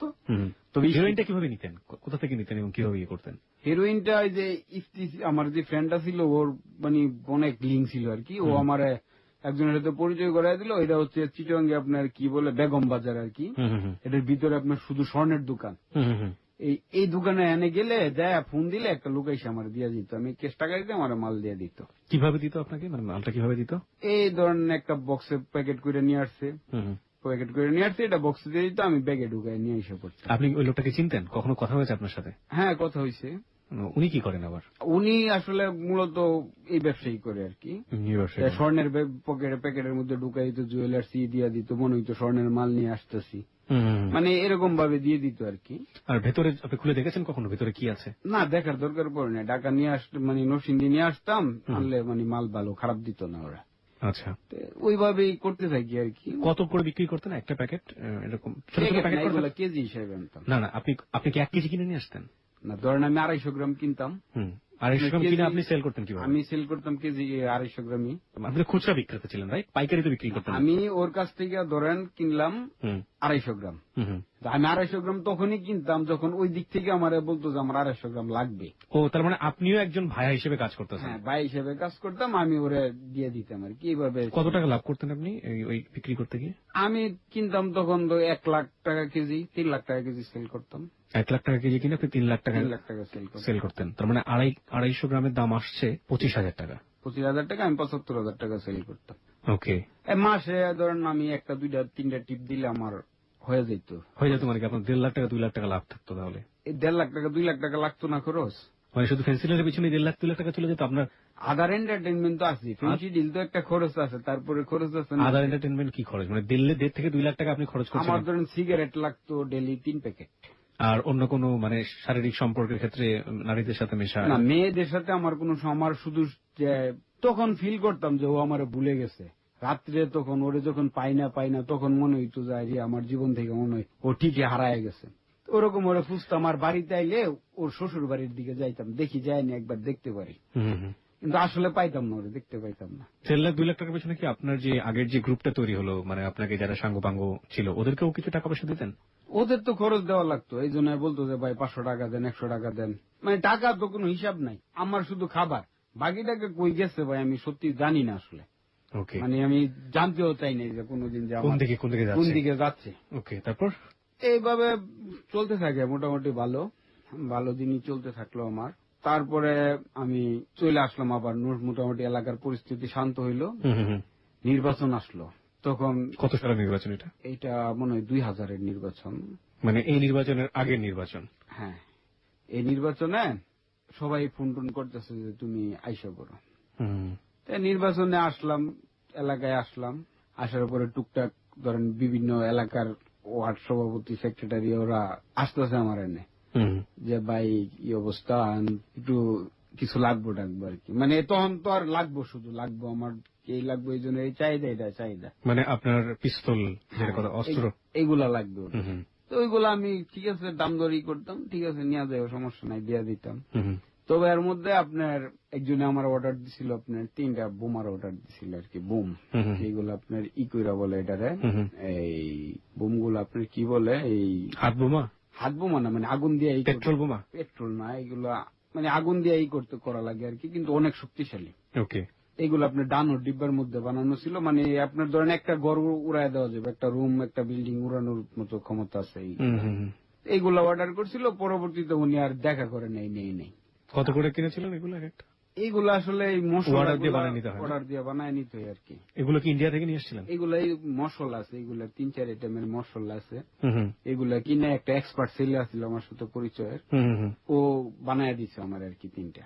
ওকে, ও বানায় দিছে, আমি নিয়ে আসি। ভয় করতো না আপনার? না, এগুলো তো আপনার মনে করেন কোন মানে আগুনের স্পর্শ না পাইলে এগুলা ফাটতো না, কখনোই ফাটতো না। না, এগুলা আগুন দিয়ে ফাটাইতে হয়। ওকে, তখন মানে আমি বাড়িতে ছিলাম না, মানে ওরা এই যে বিভিন্ন মালের অর্ডার দিচ্ছে, তো এইগুলা নির্বাচনও প্রায় এসে কাজ হয়েছে, তো এইগুলা আমি আনার জন্য আমি বাইরে গেছি, তাই গন্ডগোল শুরু হইলো। আমার এরকম একটা ফ্রেন্ড ছিল, সুমন নাম, ও আমার এত কাছের ফ্রেন্ড ছিল, মানে যে জায়গায় থাকি, যখনই থাকি, ও হয়তো আমার কাছে ঘুমাইতেই, তো আমি ওর কাছে ঘুমাইতেই, তো বাড়িতে থাকলে আপনি বলেনি যে আমার ইমিডিয়েটলি যে বড় ভাইটা আছে, উনার সাথে আমার দেখা হইতো তখন ধরেন 15 দিনে, 20 দিনে, 8 দিনে, তাও আমাদের বাসাই না। ওকে, উনার সাথে আমার দেখা হইতো রাস্তায়। কেন? ধরেন উনি স্কুলে যাচ্ছে, উনি স্কুলে টিচার ছিলেন, টিচার, এই রাস্তার মধ্যে দেখা হয়েছে, বা উনি মোটরসাইকেল নিয়ে যাইতেছে, ভাবি দেখাইলে দেখো জামা নেন, মানে কিছু বলবে এরকম, কিন্তু আবার যে এর সাথে কথা বলবো রাস্তায়,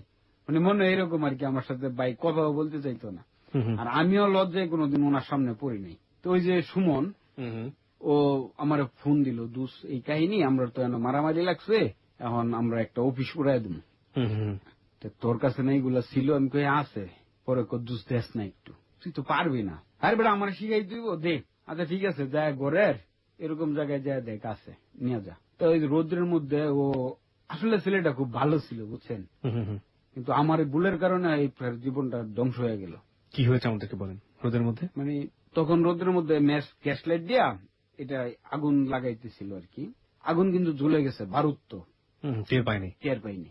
তো এই যে শক্তিশালী জিনিসটা, এটা ব্রাস্ট হইল রাতে, ওর হাতে যখন ব্রাস্ট হইল, পুরো হাতটাই তখন হয়ে গেছিল, সেতরা বেতরা হয়ে গেছিল, প্লাস এই যে হাঁটুর উপর দিয়ে এই দিক থেকে আপনার মনে করেন এই যে কাজ টাস, তারপরে ইগুলা আছে, এগুলা মানে সারা শরীরে পেডে টেডে, মানে বিভিন্ন জায়গায় ওরা করলো, মানে পুরা বিধ্বস্ত অবস্থা হয়ে গেল।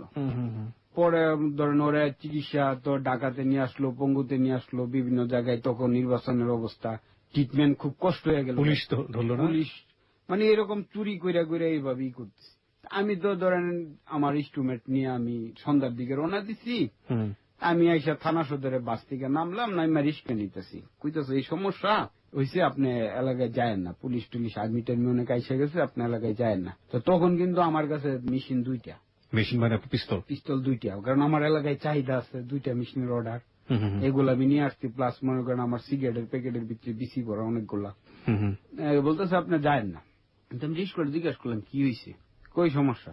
আমি বললাম মেশিন 2টা তো রিস্কার গদির ভিতরে ঢুকাই দিলাম, আর এটা ওর কাছে করে মানে মোটামুটি আমি একটু সেভে, আমি কইছি এই জিনিসগুলো তুই সেভে রাইখা দে, আর দেখি ওর কি খোঁজখবর নেওয়া যায় কিনা। তাই ওর খোঁজখবর নিতে আর ওর কোন খোঁজখবর আমি 3 দিন যাবত পাচ্ছি না। ও কোথায় আছে, কিভাবে আছে আমি জানি না কিছু, কি আর করার আছে। খোঁজ খবরের প্রসঙ্গে আমি পরে আসবো। আপনারা যে মোটামুটি এগিয়ে গেছেন, অনেক দিন ধরে আপনি এই ব্যবসার সাথে জড়িত, ওই কলেজ লাইফ থেকে শুরু করে চিটাগাঙ্গে আসলেন, অনেক লম্বা একটা সময় পার করেছেন।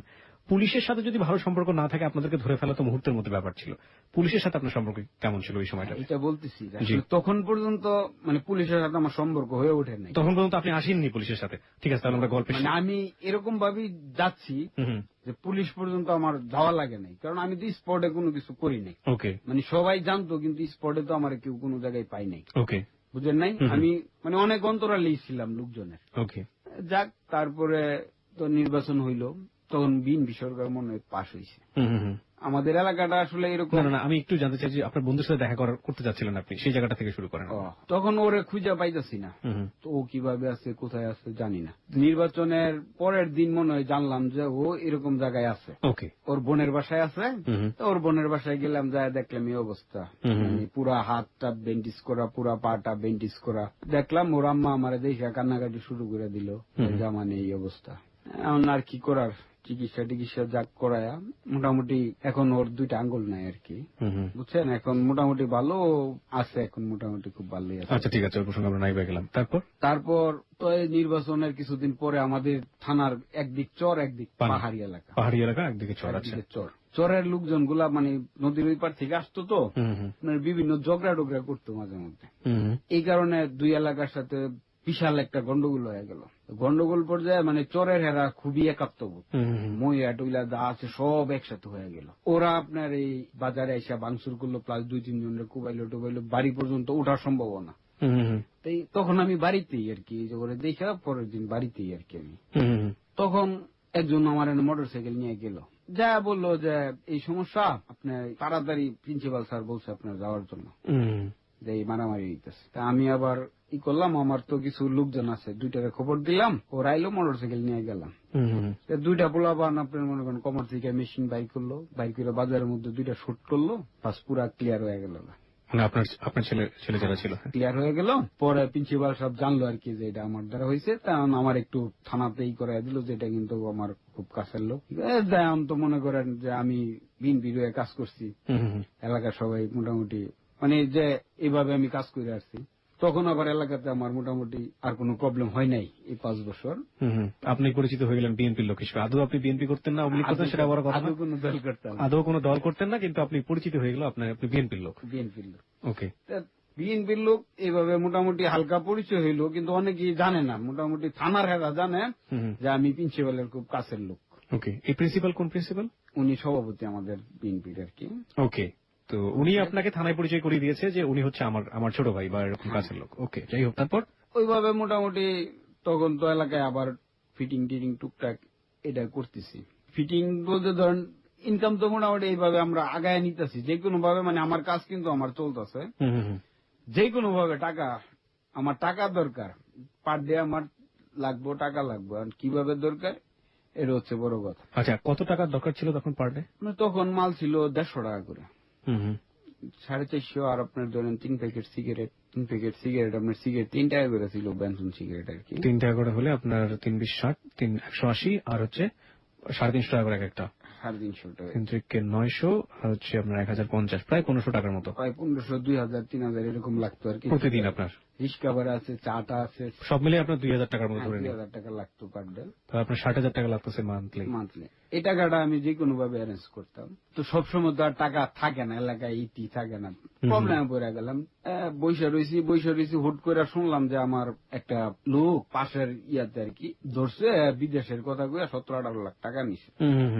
আমার ব্রেন্ডে কেস করলো, 17-18 লাখ টাকা নিছে, আরে নিয়ে ধরছে, 2 আটকায় রাখছে। টাকা তো না, আমার টাকা আছে। আমি মোটরসাইকেল নিয়ে গেলাম, যায় মনে করেন ওই যে লোকজন বসা এর মধ্যে এরা যায় একটা কিক মারলাম, কিক মেরে ফেলা যাই মোটরসাইকেল ওটাই নিয়ে আসছি। আমি বললাম তুই তো জানাস তোর কাছে আমি টাকা পাই না। হ্যাঁ পাই। তাহলে আপনি আনলেন কেন? আমরা মেরে লাইবেন? না মারুম না। তোর বাড়ির খবর দিয়ে দেয় 2-3 লাখ টাকা নিয়ে তো এখন তো মনে করে এরা ধরছিল 17-18 লাখ টাকা, তোর 10 লাখ টাকা দিয়ে বাইসে যাই, তুই তো 3 লাখ টাকা আমাদের দিয়ে দে তোর ছেড়ে দি। যে তাই করলো, 3 লাখ টাকা আপনারা দিয়ে 3 দিলেন। লাখ টাকা নিয়ে আসলো, বাসি হইলো, বিশাল দান্দা হইলো। মানে আপনি ওদের আলটিমেটলি একজন যে টাকা মেরে খেলো 18 লাখ, হ্যাঁ তাকে আপনি সেভ করে দিলেন, তার কাছ থেকে আপনি খাইলেন। আমি খেলাম, আসল লোক যাদের ছিল তারা ঠিকই বঞ্চিত হলো। তারা বঞ্চিত হইলো। ওকে, এরকম ভাবে আর কি দান্দা করতাম। কি অনেক ওয়ে আছে, বলেন, আপনি বলেন, তোর মনে নাই। আপনি বলেন, আপনি আমার মনে হয় যেটা আপনি একটু ইতস্তত বোধ করছেন যে আপনি বলবেন কিনা। দেখুন, মানুষ যদি একটা অপরাধ করে, একটা অপরাধের সাজাও যা 1000টা অপরাধের সাজাও তা, কিন্তু আপনি আজকে আপনার জায়গা থেকে ফিল করে অনুভব করে আপনি যে হ্যালো 8920 বলতে আসছেন, এটাই হচ্ছে সবচেয়ে বড় জায়গা। এবং আমরা সবসময় কিন্তু বলি হ্যালো 8920 আমাদের শ্রোতাদেরকে বলি, জীবনে এমন কোন ভুল থাকে যে ভুলটা যদি আপনি বুঝতে পারেন এবং সেই ভুলটা যদি আপনি আপনার জীবন থেকে ডিলিট করে দিয়ে থাকেন, তাহলে আসেন আমাদের এখানে এসে স্বীকার করেন। আপনার সব ভুলগুলো আমরা শুনবো এবং খুব মনোযোগ দিয়ে শুনবো। শুনবো এই কারণে, শোনাবো এই কারণে যাতে আপনার মতো কেউ ভুলগুলো আর না করে। সেরকম একজনকে আমরা পেয়েছি আজকে, তিনি হচ্ছেন জামান। জামান তার জীবনের গল্প বলছে। জামানকে নিয়ে আরো কিছু জানতে চাইলে আপনি আমাদের ফেসবুকে যেতে পারেন, facebook.com/hello8920। আমি আবারও বলছি facebook.com/HELLO8920। ওখানে গিয়ে লাইক দিবেন, লাইক দেওয়ার সঙ্গে সঙ্গে আপনি আমাদের মেম্বার হয়ে যাবেন। জামান, আপনি বলছিলেন যে আরো অনেক রকমের ওয়ে আছে কাজ করার গুলো, আপনি একটু শুনি, অল্প অল্প করে শুনি আপনি কিভাবে কাজগুলো করতেন। ধরেন বড় দান্দা তো আর সবসময় থাকতো না, মানে এরকম বড় অ্যামাউন্ট দেখা গেছে এক মাসে একটা পাইতাম। ছোট টুকটাক কাজগুলা যেমন করাইতাম, এগুলা আসলে অনেক ছোট কাজ আর কি। শুনি আপনাদের কাছ থেকে শুনি কিরকম ছোট কাজ। যে ইয়াগুলো ছেলেগুলা ছিল, ওরা আপনার শনিবার মঙ্গলবার আমি ধরেন 50 টাকার গাঁজা কিনতাম, 50 টাকার গাঁজা কিনতাম, 3 জনের দিতাম। আপনার 5 টাকা করে একটা পুরা কিনতাম, 10টা ইয়া কিনতাম, 10 টাকা কিনলে একটারে আবার 5 টাকার একটারে 3 টাকা করতাম। ওকে, এটা আবার জেলখানার ভিতরে দিতাম, একটা 25 টাকা করে, বুঝছেন? জেলখানার 5 ভিতরে টাকা বিক্রি দিয়ে করতেন। আমি 75 টাকা সেল করতাম। ওকে, ওদেরকে দিয়ে দিতাম 25 টাকা, আমি 50 টাকা রাখতাম, যারা বিক্রি দিয়েই তো এরকম আয়নায় মনে করেন এই আমার 10টাই সেল করলে আমার 500 টাকা আয় পড়ছে। 500 টাকা আইলে আপনার ধরেন একটা মাল করতে পারছি। আর ফ্রেন্ড সার্কেল আছে তো সবসময় তো আর লাগছে না, আর বাকিও মালটাল খাইতেছি, সব পরিচয় হয়েছে। ফেন্সি খাইতে গেছি, আজকে টাকা নাই, দিও, আচ্ছা ঠিক আছে। যেমন এক জায়গায় আমি মাল খাইতে খাইতে আমার বাকি হয়েছিল প্রায় 3.5 লাখ টাকার মতো। 3.5 লাখ টাকা আপনি ফেন্সিল খেয়ে বাকি করেছিলেন? বাকি করেছিলাম। আরেক জায়গায় আমার বাকি ছিল প্রায় 65,000 টাকা। এইগুলা তো বাকি আপনি আর দেন নাই না, এগুলো আর দেয়নি। এইভাবে মোটামুটি করে দান্দা বিক্রি করতাম। তারপরে ধরেন জমি দখল, এলাকায় দেখা গেছে আপনার কাগজপত্র ঠিকই আপনার আছে, কিন্তু এই জমিটা উনি দখল করে খাইতেছে। এখন এই লোক আমার এনে আসছে যে ভাই এই কাহিনী, আমি তো এই জায়গায় আসছি, আমার এই প্রবলেমে পড়ছি, আমি এখন আমার জমিটা দখল করতে পারতেছি না, মানে কুট থেকে রায়ও নিয়ে আসছে, কিন্তু জোরের অভাবে যাইতে পারতেছে না। আর ঠিক আছে, এখন তো গটর গুড়াই বলেছি এটি ভাঙতে, আচ্ছা ঠিক আছে, পোলাপান দিয়ে এই করে দিতেছি। এনতে আবার টাকা নিলাম, কিছু টাকা নিয়ে এটা দখল করে দিলাম। যে গটর আছে এই মালগুলো আবার আরেকটা আমার যে লুকাস ছেলে আছে একটা দিয়ে যাচ্ছে, তুই এটা বাসায় নিয়ে গটর করে নিয়ে নিল। ওকে, আচ্ছা গেল ওইটা। তারপর আপনার আরো বিভিন্ন টেকনিকের দান্দা করতাম। মাল তো খাইতে হইব, মাল খাইতে হইলে আসলে যখন মালের টাকার দরকার, তখন টাকা যে কিভাবে আসতো এটা আসলে নিজেও কল্পনাও করতে পারতাম না যে কিভাবে টাকা আসতো। কারণ এই যে থানার দারগার সাথে ভালো সম্পর্ক ছিল, খুব ভালো সম্পর্ক ছিল, কয়েকটা দারগা থাকতো। বাইরে ফোন দিলাম যে ভাই কই আছেন এনে, ভাই এরকম এরকম একটু আসেন তো। কইল আচ্ছা আইতেছি। আইলো, সিগারেট খাইলাম, সামনে এই নামটা এইটা, এই দোকানে যে বেন যায় শুধু এই নামটা পড়বেন, বাপের নাম এরকম এরকম বইলাম, আপনি আইসা করবেন, আপনি এটা বইলা যান গা। কেন এটা? আরে ভাই এমনি এর সাথে একটু হয়েছে তো, আপনি যান না। আচ্ছা ঠিক আছে, 1 প্যাকেট সিগারেট কিনে দিছি, বাস মোটরসাইকেল নিয়ে এনে গেছে, যায় নামটা পড়েছে। আমি বিকালে গেলাম মোর বাড়ির দিকটা, যে কি ব্যাপার, দারোগার সাথে দেখা হইলো। তখন দারোগা সব তো বললো যে আপনার ছেলের নাকি বিভিন্ন ধরনের ঝামেলা টামেলা আছে, তখন এইগুলা এটা কি করে কি, তখন তো এইগুলা ঝামেলা হয়ে যাবো গা, কি করা। এর বাবা তো সাধারণত নার্ভাস ফিল করছে যে আমার ছেলের নামে। আমি বলছি যে এটা যে ঝামেলা, দারোগা তো আমার বললো 5-10 হাজার টাকা দিলে এটা হয়ে যাবে, সমস্যা নেই। আচ্ছা ঠিক আছে, তাহলে এখন কি করে রাখে, আচ্ছা বাবা তুমি এটা দেখো, 10,000 টাকা না দারগারে মনে করেন 500 টাকা দিয়ে দিলাম যে ভাই নেন, গেছিলেন 500 টাকা নিয়ে যান।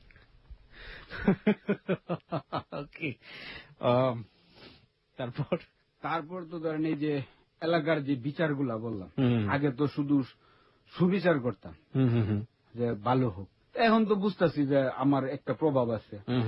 কেউ বিচারে লেগে আসলো, এটা তো অনেক ঝামেলা, এটা আপনার 5,000 টাকা লাগবে। এখন কি করবো, আচ্ছা বাবা টাকা পয়সা নাই, 2,000 দিত, 3,000 দিত, যেটা যে মানে চাহিদা। জি। আবার ওইটা থেকেও যে এই কাহিনী, ওইটা তো অনেক বিশাল ঝামেলা হয়ে গেছে গা। এখন এই লোক তো এটা নিয়ে আপনার অনেক বাড়াবাড়ি শুরু করে দিছে। এখন তো এটা তো পরে ঝামেলা হইব, এটা কেমনে কি করা, মানে দুইটা পক্ষরই এরকম ভাবে করতাম যে দুই পক্ষই বিপদে আছে, আসলে কিন্তু কিছুই না। মানে ঘটনাটা এরকম ভাবে উঠায় ধরতাম যে দুইজনই খুব বিপদে আছে, যে ঘটনা ঘটাইবো প্লাস করবো, কিন্তু আসলে কিছু না, মেকানিজম বললে আমরা দুই পক্ষের কাছ থেকে টাকা খাইতাম। দুই পক্ষের কাছ থেকে টাকা খাইতাম। ধরেন এই যে একটা ছেলে একটা মেয়ের বাগায় নিয়ে আসছে, মানে মেয়ে বাড়ি থেকে পালায় আসছে, তো ওর ওয়াইফ আছে। ওকে। এখন এই জায়গায় তো আপনার মেয়ের পরিবার থেকে আমাদের সাথে কোনো যোগাযোগই নেই, বুঝছেন নি। এখন ওর বাপের দেখা করলাম এই গায়ে, ওর বাপে তো করছে, মেয়ে ক্লাস 9-এ পড়ে, অনেক বিশাল মামলা দিয়ে দিব, এই ঝামেলা।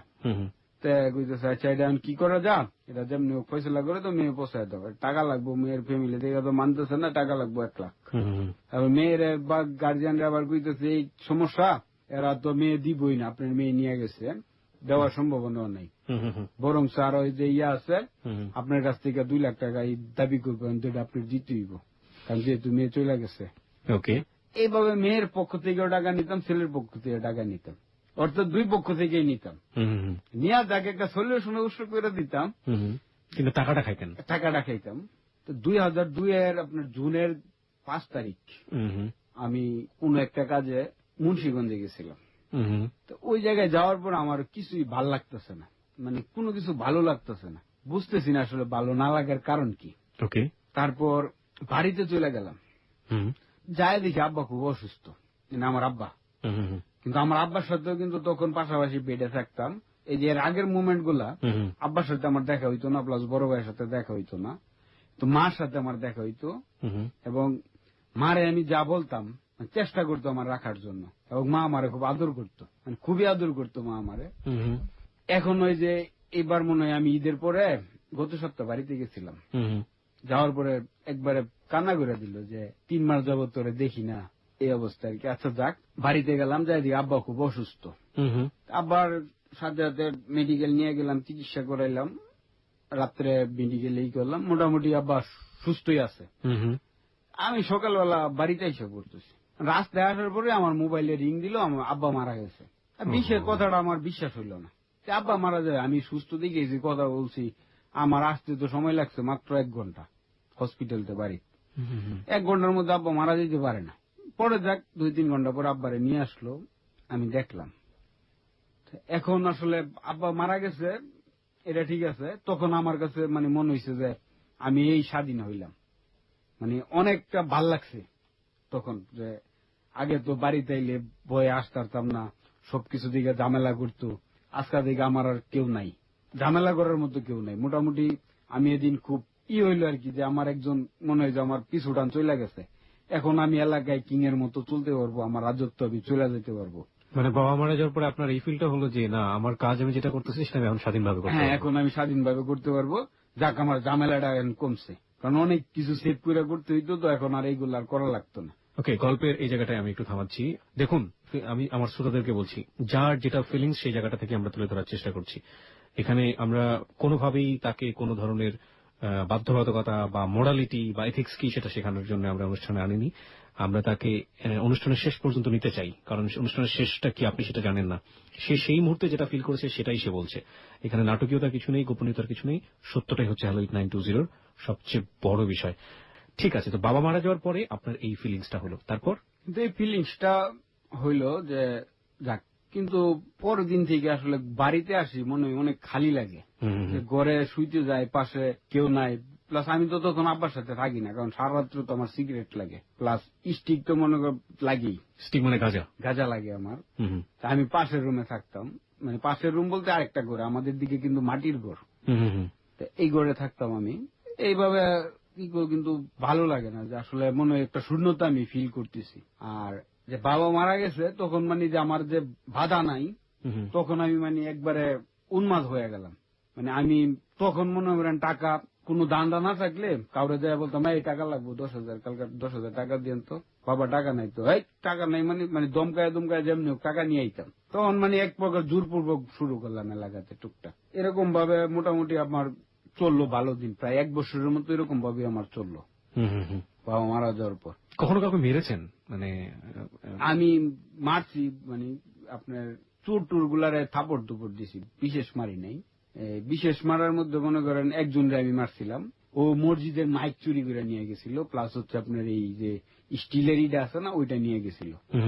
শুনলাম যে আরো অনেক চুরি টুরি হইতেছে, রিক্সা টিক্সা চুরি হইতে। আমি যাই বাড়িতে গেলাম, সবাই বুঝতেছে যে বাবা তোমরা তো তাকে দেখে রাখতা, খুব শান্তিতে থাকতাম, এখন তো চুরি টুরি অনেক বাইরে আছে গা। এই অবস্থা, মসজিদের মাইক নিয়ে গাতে কি করার। আচ্ছা ঠিক আছে দেখতেছি। তখন মানে চ্যানেলে খবর লাগাইলাম বিভিন্ন জায়গার যে কি অবস্থা না অবস্থা। চ্যানেলের মনে করেন রিপোর্ট থেকে বাইরে এলো 5 জনের নাম। এই 5টার সাথে সাথে দৌড়ে নিয়ে এলাম আর কি। আনার পরে শিকার আইলো, একটারে মনে করেন এত শিকার আয় না। আপনার এই যে 5টা আঙ্গুল থাকে না, 2টা আঙ্গুল এই পাশে 2টা এই পাশে, 2 হাতে দৌড়ে টান দিয়া মানে সিরা ফালাইছিলাম। এই একটা মারছি আমি, এই একটা মারি দিছিলাম। তা তখন সে শেয়ার করছে যে হ্যাঁ আমি মাইক নিছি, কই জায়গায় নিছস, সাথে সাথে বাইর কিরানো হয়েছিল। এই আর আমি এমনি মারি নাই, কারণ আমি যদি কাউরে থাপ্পড় দিতাম আমার শরীর ব্যথা করতো, এই কারণে আমি কাউরেই মারি না কোনো সময়। ওকে, ইট ইজ ওকে। যান সামনে দিয়ে, আরো সামনে দিয়ে যাই। জীবনের কাহিনী একেই বলে জীবনের গল্প। আপনি হাত দুটো আঙ্গুল ধরে টান দিয়ে ছিঁড়ে ফেলেছিলেন, ভয়াবহ। আমার কাছে অনেক কল্পনা করতে চাই না। ওকে, তারপর কি হলো? মারামারি পর্যন্ত আপনার সর্বোচ্চ মারামারি এই পর্যন্তই। আপনি তো পিস্তলের ব্যবসা করতেন, আপনি পিস্তল দিয়ে কাউকে কখনো গুলি করেছেন? না, আমি ফাঁকা শুট করতাম, রাত্রে বাল্বটা ফুটাইতাম যখন মানুষ ঘুমাইত। আমার তো আসলে এরকম ধরনের পরিস্থিতি আমার কোনোদিন মোকাবেলা করতে হয়নি। আমি জাস্ট ইনস্ট্রুমেন্ট গুলা দিতাম, প্লাস ধরেন কোন কাজের দরকার হইলেও সরাসরি আমি খুব কম ফেস দিছি। অনেকেই জানতো না, মানে যে মনে করতো যে না এরকম। তবে মারামারি একটা করছি ভাই, মনে পড়ছে, অবশ্য ভুলে গেছিলাম। বলেন। একটা কন্ট্রাক্ট পাইছিলাম রাস্তার কাজের, আপনার 3 কিলোমিটার রাস্তা পাকা। এখন এই রাস্তা পাকা করতে যায় নদী থেকে বালু উঠানো লাগে, ডাইভার্সন করতে হইব নদী থেকে। একজনের জায়গায় পড়ছি, জায়গা দিব না, জায়গা দিব 100, ওদের টাকা দিতে হইব। সারা মনে 1.5 জোড়া টাকা আমরা টাকা দিতে হইব, খুব টেনশনের ব্যাপারে পড়ে গেল। পরে আপনার ট্রাকের মধ্যে দাটা উড়ায় টুডায় দিয়া করে যায়, ডাইভার্সন একবারে রেডি করে রেখে আসলাম। তারপর ওরা মানে আমি যখন এগুলো কমপ্লিট করে আসতেছি, আমি তো ভাবছি ওরা কেউ নাই, আমি একলা একলা আসতেছি চিপা দিয়ে আর কি। তখন আমার ধাওয়া করলো, ধাওয়া করার পরে আমি যাক যে কোনো ভাবে নিজের দৌড়ায় টোড়ায় সেভ করছি, তা ওরা আমার মারতে পারেনি। সাথে সাথে আমি আমার চ্যানেল মানে আমার যে পোলাপান গুলা ছিল সবাই ই করলাম, একসাথে করলাম, কইরা মনে করেন এই জোয়ারে দৌড়ে নিয়ে এলাম, আইনা মনে করেন অনেক মারলাম মুড়ের মধ্যে। মানে ওই একটারই মারছিলাম আমি, খুব মারছিলাম। আমরা দাঁত পালাই দিছিলাম মনে হয় একটা সামনে থেকে, এই যে আপনার ইয়া ছিল না স্টিলের যে লম্বা লাইট গুলা, মানে ওইগুলা দিয়ে মারতেছি। তো এই যে বাড়ি দিছি বড় ঘুরছিল লাইটের, এই লাইটে আপনার থেকে একটা দাঁত পুড়ে গেছিল। আর বিশেষ কোন এমনি মারি নাই আর কি। তবে যাক, এই যে বাবা মারা যাওয়াটা আমার খুব প্রচন্ড ভাবে ই করলো, তখন বাবার অ্যাবসেন্টটা বুঝতেছি। আর আমার কিন্তু একটা ডিউটি ভাই আছে, এটা কিন্তু জানেন কিনা, আমি যখনই সময় পাই ওর বাড়ির পাশ দিয়া সেই জিনিসগুলা তখনও দেখি। মানে এখনো আপনি ওর বাড়ির পিছ দিয়ে ঘোরেন? হ্যাঁ, আদার্স মনে করেন কোন মেয়ের প্রতি একটা মেইলি একটা ফিলিংস বা এরকম আমার মধ্যে কোনটাই কাজ করে। আমার শুধু টাকার দরকার, মাল খাইতে হইব, রাত্রে ঘুমাইতে হইব, কারণ আমি ঘুমাইতে পারতাম না বিশেষ করে। আর এই কারণে বেশি মাল খাইতাম। ঘুমাইলে আমার এই যে হাজার হাজার জিনিসগুলো আমার চোখের মধ্যে ভাসতো, এই স্মৃতিগুলা। ওই মেয়েটার এত সুন্দর সুন্দর স্মৃতিগুলো আপনার চোখের সামনে ভাসতো, এবং যে কারণে আপনি অনেক কাহিনী, একসাথে নদীতে গোসল করতাম, পুকুরে গোসল করতাম, মানে অনেক কিছু ছিল। এইগুলা যাক, তখন মোটামুটি একটু বেপরোয়াই থাকি, কিন্তু বাড়িতে মোটামুটি ঘুমাই আমি। হুট করে মনে হয় কিছুদিন পর আমার বড় ভাইয়ের সাথে একদিন দেখা হয়ে গেল বাড়িতে। স্কুল মনে হয় তখন রোজার না কিসের বন্ধ ছিল, দেখা হইল। আমি বৈশা খাইতেছি, এই মুহূর্তে উনি গেছে, যায় মারে বলতেছে যে আমার তো আর বলার মতো ওর কিছু নাই, কারণ ওর ভালো বন্ধু বুঝে। আমি কিন্তু আমার পেশা নিয়ে ব্যস্ত, আর আমি কিন্তু ওরে যদি কোনো সমস্যা হয় আমি কারো কাছে যাইতে পারবো না। তখন তো আব্বা ছিল, আব্বার দিক চায়া প্লাস আব্বার যেগুলা ঝামেলা হইলো এগুলা নিজে সলভ করছি। এখন কিন্তু কেউই করতে পারবো না। এই তখন মানে আমার একটু নিজের মধ্যে প্রতিক্রিয়া আসলো। প্লাস প্রতিক্রিয়া আসার পিছনে আরেকটু কারণ আছে, কারণ আমার যে ফ্যামিলি, আমার যে ভাই প্লাস চাচাতো ভাই জ্যাঠাতো ভাই সবাই মোটামুটি এস্টাবলিশ, ওদের মাঝখান থেকে আমি একটু অন্যরকম। এই কারণে পরে নিজের একটু চেঞ্জে নিয়ে আসতে চাইলাম, দেখি কিছু করা যায় কিনা। তখন একটা চাকরি নিলাম আবার আমি মতিঝিলে। আপনি লেখাপড়াটা কত পর্যন্ত করে ছেড়ে দিলেন? আমি ডিগ্রি পাস করছিলাম। আচ্ছা, ডিগ্রি পাস করা ইন্টারমিডিয়েট পর্যন্ত তো পাস করলাম, পরবর্তী বছর ভালো রেজাল্ট যে বললাম না আমি, ডিগ্রি পাস করছি হচ্ছে আমি খুব ভালোভাবে পাস করতে পারি নাই। অর্থাৎ আমার এইটুকু মনে আছে যে আমার এক পকেটে শর্ট প্রশ্ন থাকতো, আর এক পকেটে বড়, পিছনের পকেটে ব্যাখ্যা, মানে এই চারটা এই আইটেম আর কি। মানে আমি টোটাল মনে করেন যে পাস করছি ডিগ্রি বই দেখে লেখা পাস করছি। আপনার টিচার আপনাকে কিছু বলতো না? না, বলে নাই কিছু। সাহস পেত না? সাহস পাইতো না বড় কথা না, বলে নাই আর কি কিছু, জানি না কেন বলে নাই। বরং স্যার মাঝে মধ্যে আসতো যে স্যারের বউ তো পরীক্ষা দিত, তো তোমার কাছে এই প্রশ্নটা আছে? আমি বলছি আছে, নিয়ে যান। স্যারকে আমি দিতাম আর কি। এই গল্পটা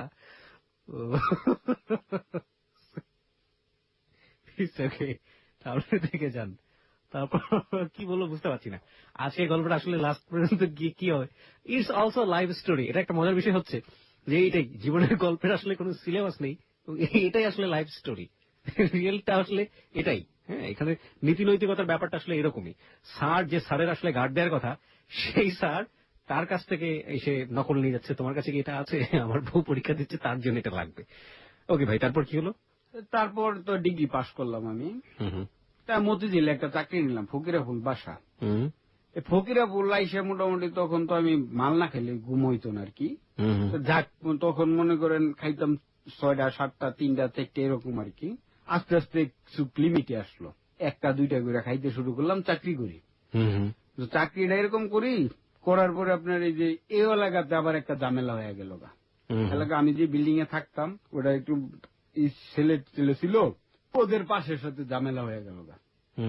কারণ আমি তো ঝামেলা দেখে আর বসে থাকতে পারি না। আমি আবার আমার ইনস্ট্রুমেন্ট নিয়ে হাজির হইলাম যে ভাই এটা সমস্যা না, এটা এই করেন, এভাবে এই করেন, আমি এটা দেখতেছি।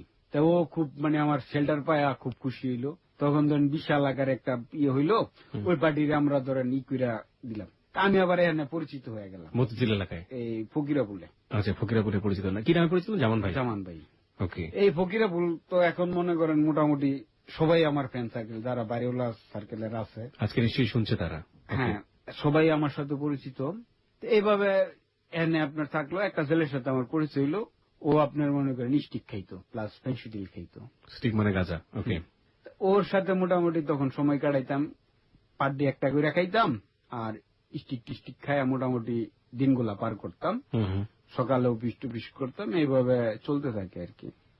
তার ফাঁক দিয়ে আবার এই মতিঝিল থাকাকালীন আমার একটা ফ্রেন্ড ছিল, ও কেয়ারে জব করতো। তো ওর প্রজেক্ট শেষ হওয়ার পরে আমার বলল যে এই কাহিনী, তুই তো আসলে চাকরি বাকরি করতে পারছ না জানি, আমার কেয়ারের প্রজেক্ট শেষ, একটা এনজিও করবো। ওর প্ল্যান গুলো আমারে বললো। তা আমি দেখলাম যে যে প্ল্যান আছে প্ল্যান গুলা ভালো। ঠিক আছে, এনজিও করলাম। এনজিও ধরেন আপনি রেস্টুরেন্ট করাইলাম, মোটামুটি ভালো একটা পর্যায়ে নিলাম। তো এর মধ্যে আমার কিছু কাজ ছিল। কাজ হচ্ছে আমরা ছাত্রদের বৃত্তি প্রদান করতাম, এবং সারা ইউনিয়নের যে মানে থানার যে ছাত্রগুলো আছে পরীক্ষা নিয়ে মেধা তালিকায় পরীক্ষা দিয়ে ই করতাম। এই বৃত্তি দিতাম, প্লাস হচ্ছে যাদের বাচ্চা হয় না, অর্থাৎ বন্ধা সোসাইটি, ওদেরকে হেল্প করতাম।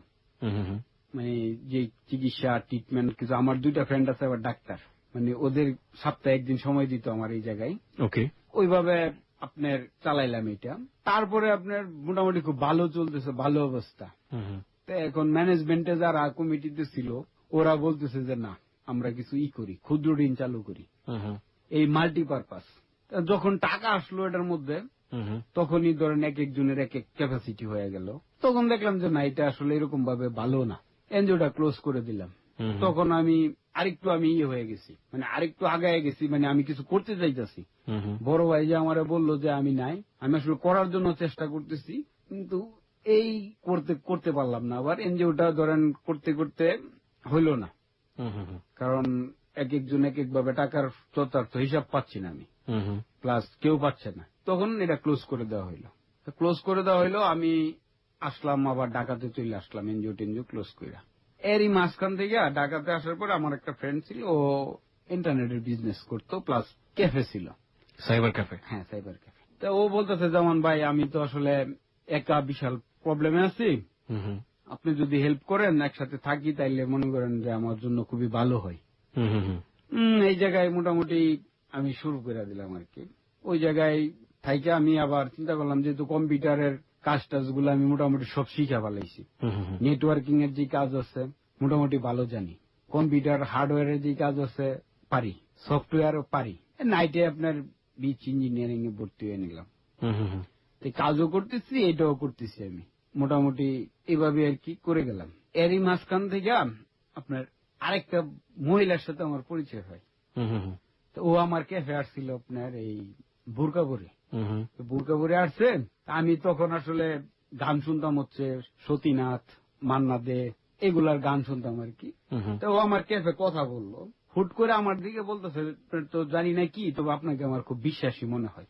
আচ্ছা ঠিক আছে, বিশ্বাসী মনে হইলে তো কিছু করার নাই, ঠিক আছে আপনার নাম্বার দিয়ে যান। তাই ও আমার নাম্বার দিয়ে গেল, এই গেল ওইভাবে মোটামুটি ওর নাম্বার দিয়ে গেল। ও যখন ফোন দিত আমারে আমি ফোন দিতাম, আদারওয়াইজ আমি ওরা ফোন দিতাম না, ফোন দিলেই আমি ফোন দিতাম, আদারওয়াইজ দিতাম না। তা এভাবে একটা হইলো, আমি বাড়িতে গেলাম। আমি যে মেয়ের সাথে প্রেম করতাম ওর একটা ছোট বোন ছিল, তো ওর ছোট বোন যে আমার লাইক করতো এটা আমি জানতাম না, মানে ওর ছোট বোনও আমার লাইক করতো। তা ওর ছোট বোন বললো যে আপনার যেহেতু বিয়েটি এখনো করেন নাই, অনেক সময় হয়ে গেল, তখন প্রায় আপনার 2008, তো আপনি তো বিয়েটি করেন নাই, আপনার কি আমার ভালো লাগে, আমার ভালো লাগলে আপনি বিয়ে করতে পারেন। আমি বললাম যে হ্যাঁ তোমার তো ভালো লাগে, তোমার তো ফিগারটা কিন্তু তোমার বোনের চেয়ে কম না, আমি তো তোমার কোনোদিন দেখি না, তুমি তো অনেক সুন্দর হয়েছ। আচ্ছা ঠিক আছে, তাহলে আমি আপুর সাথে কথা বললাম। ওই দিন ওর মোবাইল থেকে আমার কল দেয়, মানে এই যে এতদিন ওরে আমি খুঁজতাম, এর মধ্যে কিন্তু ওরে আমি কোনোদিন দেখতেও পাই নাই। ওর মোবাইল দিয়ে ওরা আমার কল দেয়, ওর সাথে তখন কথা বলা দেয়। তো আমারে বললো, দেখো যাই করছো এগুলা করা ঠিক না, কারণ যেহেতু আমারটা হয় নাই এগুলা আর করো না। আচ্ছা ঠিক আছে তুমি বললে হবে না। তা বলতে তুমি এখনো বিয়ে করো নাই কেন? তুমি তো সংসার করছো, আমার করতে হবে এরকম কোনো কথা? তুমি করছো তুমি বুঝো না, আর আমার সংসার কি তুমি তো জানোই আমি কি নিয়ে বেঁচে আছি। দেখো এগুলা বাদ দাও, এগুলা মানুষ ভালো বলে না, তুমি বিয়ে করো। আমি বলছি তুমি বলতেছো বিয়ে করতে? হ্যাঁ। আমি বলছি আচ্ছা যাও, তোমার কথা দিলাম আমি বিয়ে করব, এবং 15 দিনের মধ্যে বিয়ে করব, মানে ওরে আমি কথা দিছি। এরই ফাঁক দিয়া আমার ভাই ভাবিরা একটা মেয়ে দেখতো আর কি। এই মেয়েটা হচ্ছে, ও হচ্ছে আপনার থার্মেক্স গ্রুপে জব করে, ও মেডিকেলে পড়াশোনা করছে, থার্মেক্স গ্রুপে আছে। ও নাকি আচার আচরণ অনেক ভালো, অনেক আমার সাথে অনেক প্রশংসা করে আর কি, অনেক প্রশংসা করে যে মেয়েটা অনেক ভদ্র, অনেক কি, তুমি বিয়ে করতে পারো। আমি ওরা কোনোদিন দেখিনি। আসলে ওর যে এতদিন পরে আমি ওর সাথে কথা বললাম, আমি মনে হয় যে ওরে যেটা বলছি আমার এটাই করতে হবে, এবং এই কথা আমার রাখতেই হবে, 15 দিনের মধ্যে আমার বিয়ে করতে হবে। তখন আমি ধরেন সবকিছু আমি চেঞ্জ করে ফেলাইলাম, আমার খাবার দাবার আমি মানে ভুলে গেছি, এটি যে আমি যে এতদিন এইগুলাতে ছিলাম সব ভুলে গেছি, আমার বিয়ে করতে হবে, আমি খুব ভদ্র হয়ে গেলাম গা, খাবার দাবার সব একবারে বাদ। কিন্তু প্রবলেম হচ্ছে একটা কি জানেননি, সকালে আমার টয়লেট হচ্ছে না, সারা শরীর ব্যথা করে। এই যে আমার তাল্লিগুলা ছিল ওদের আমি লাগাই দিছি, ওরা আমার সকালে শরীর একবার পারতো আর ই করতো, টিপতো মানে কি সারা শরীর মানে আপনার পাড়াইতাম দিয়ে, উপরে মনে করেন কাঁথা দিয়া শুয়ে থাকতাম, ওরা পাড়াইতো। এইভাবে 3 বার ট্রিটমেন্ট করতাম, আর ই করতাম, গোসল করতাম কতক্ষণ পর পর, যখন দেখতাম চোখে মুখে কিছু দেখি না গোসল করতাম আর পাড়াইতাম। এইভাবে মোটামুটি 8-10 দিন করার পর আমি মোটামুটি একটু সুস্থ হয়ে গেলাম, মানে আমি এতটা এখন অ্যাডাক্টেড না। মানে অ্যাডিক্টেড আপনি, এবং ফেন্সিডিলটা আপনি ছেড়ে দিলেন, আপনি ফেন্সিডিল কিংবা গাঁজা ছেড়ে দিলেন ওই মেয়েটার সাথে কথা বলে, যে মেয়েটার জন্য আপনি এই পথে এসেছিলেন, এবং সেই মেয়েটাকে আপনি কথা দিয়েছেন যে আমি বিয়ে করবো, এবং বিয়ে করার জন্য আপনি নিজেকে সংশোধন করছেন, শুধু একদিন মাত্র কথা বলে। একদিন কথা বলে। আমরা শ্রোতা আপনাদেরকে অ্যাড্রেস করছি, আমরা এই মুহূর্তে সংবাদের মাত্র 2 মিনিটের বিরতি নিতে চাই। এই গল্পটা এতক্ষণ যেভাবে গিয়েছে, একটা কথাতেই মোড়টা ঘুরিয়ে দিল। যে মানুষটার কারণে আজকে সেই পথে এসেছিল, সেই মানুষটার কাছে সে কথা দিল যে 15 দিনের মধ্যে সে বিয়ে করবে। খুব সিম্পল করে বলে যাওয়া একটা লাইফ স্টোরি, কিন্তু সিম্পলের মধ্যে যে আসলে কতটা কমপ্লেক্স, কতটা জটিলতা আপনারা নিজেরাই বুঝতে পারছেন। বিয়ে করার জন্য আপনি প্রস্তুতি নিচ্ছেন, এবং আপনার যত বদ অভ্যাসগুলো ছিল সেগুলো আপনি মুহূর্তের মধ্যেই ছেড়ে ফেলে দিলেন।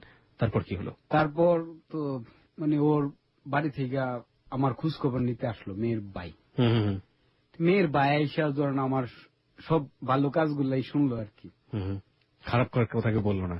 খারাপই সবাই বলছে, ভালো কোনো কিছুই কেউ বলে ওকে, নাই। আপনি মানে ভালো মিন করতে আপনি আসলে এটাই বুঝিয়েছেন, সেটাই বলছি। আমার কোনো ভালো কথা কেউ বলে নাই। হুম, হুম, ও যা ডিসকাস করলো ওর ফ্যামিলিতে যে এই অবস্থায় ছেলেটা এরকম, হুম, হুম, হুম, এখন কি করা যায়, বিয়ে দিব না আমার কাছে।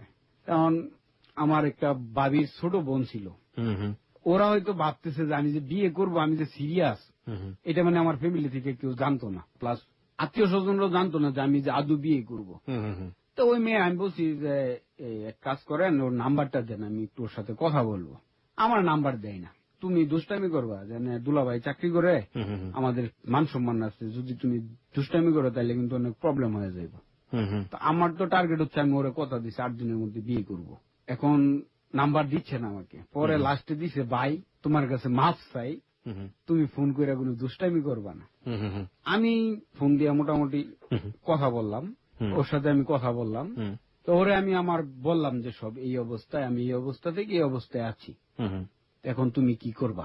আমি ওরে জিজ্ঞেস করছি, এখন বলতেছে যে আমার তো আসলে কিছু করার নাই, আমার ফ্যামিলি থেকে যদি কিছু না করে। তো এইভাবে মোটামুটি গেল আর কি, পার হয়ে গেল। কথা বলতেছি প্লাস করতেছি। এর ফাঁক দিয়ে একদিন বৃহস্পতিবারে গেলাম আমি ওর বাড়িতে। হুম, হুম, তোর বাড়িতে গেছি, আমি দেখতে গেছি, আসলে মূলত দেখতে গেছি। তো যাই দেখলাম যে না, মোটামুটি নাইস, খারাপ না, আমার কাছে ভালোই লাগছে এবং অনেক ভালো লাগছে। আমারও খুব পছন্দ হয়েছে। ওর কথা বললাম, তখন ওর মুখের মধ্যে কিছু ব্রুনসের ডাক ছিল, মানে এই যে ছিল না, এগুলা ছিল। আমি বলছি যে তোমার এই মুখে এইগুলা কেন, এগুলা একটু করতে পারো না। প্রথম দিনে গিয়ে আপনি পরামর্শ দিয়ে দিলেন। মানে শুনে তো কথা হয়েছে না এর মধ্যে, ওকে, ওকে, যে একটু করতে পারো না। হুম, হুম, পরে আর ও কিছু বলেনি, এইভাবে চললো। তো এখন ওর ফ্যামিলি থেকে রাজি না, বিয়ে দিব না। হুম, হুম, হুম, আমি আবার চলে আসলাম। তো ওই যে একটা বললাম না পরিচয় হইলো আমার ক্যাফে, ও আমার খুব মানে বললো আমার বিশ্বস্ত মনে হয়। হুম, হুম, হুম, তা আমার আসলে একটা টার্গেট যে আমার বিশ্বস্ত মনে হয়, যে প্রথম কথাই বলছে আমি যে একজন বিশ্বস্ত লোক, এটা আমি রাখবো। হুম, হুম, ও ফোন দিলে আমি ফোন দিতাম, কথা বলতাম, ওইভাবে হইতেছে, মানে কথা বলতে থাকি। মানে ও আমার ফ্রেন্ড আর কি, ওকে, কিন্তু ওর যে পার্সোনাল কিছু ব্যাপার আছে এগুলো সব আমার সাথে করে, শেয়ার করে। শেয়ার করে, এবং এরকম শেয়ারই করে যে ওর লাইফের যে অনেক গল্প আছে, মানে অনেক কষ্টের, হুম, হুম, হুম, তো ও আমার সাথে গল্প করে রিল্যাক্স ফিল করে। তারপর আবার ওর সাথে কথা বললাম।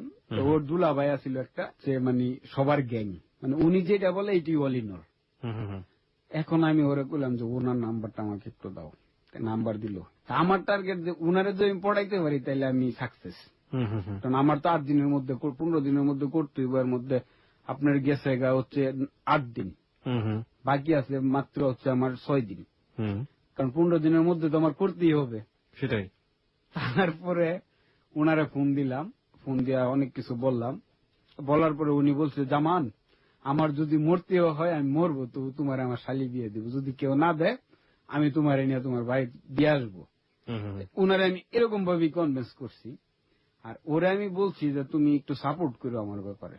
হুম, হুম, হুম, তে ও সাপোর্ট বলতে তখন আবার সবাই বসলো ওর ফ্যামিলিতে।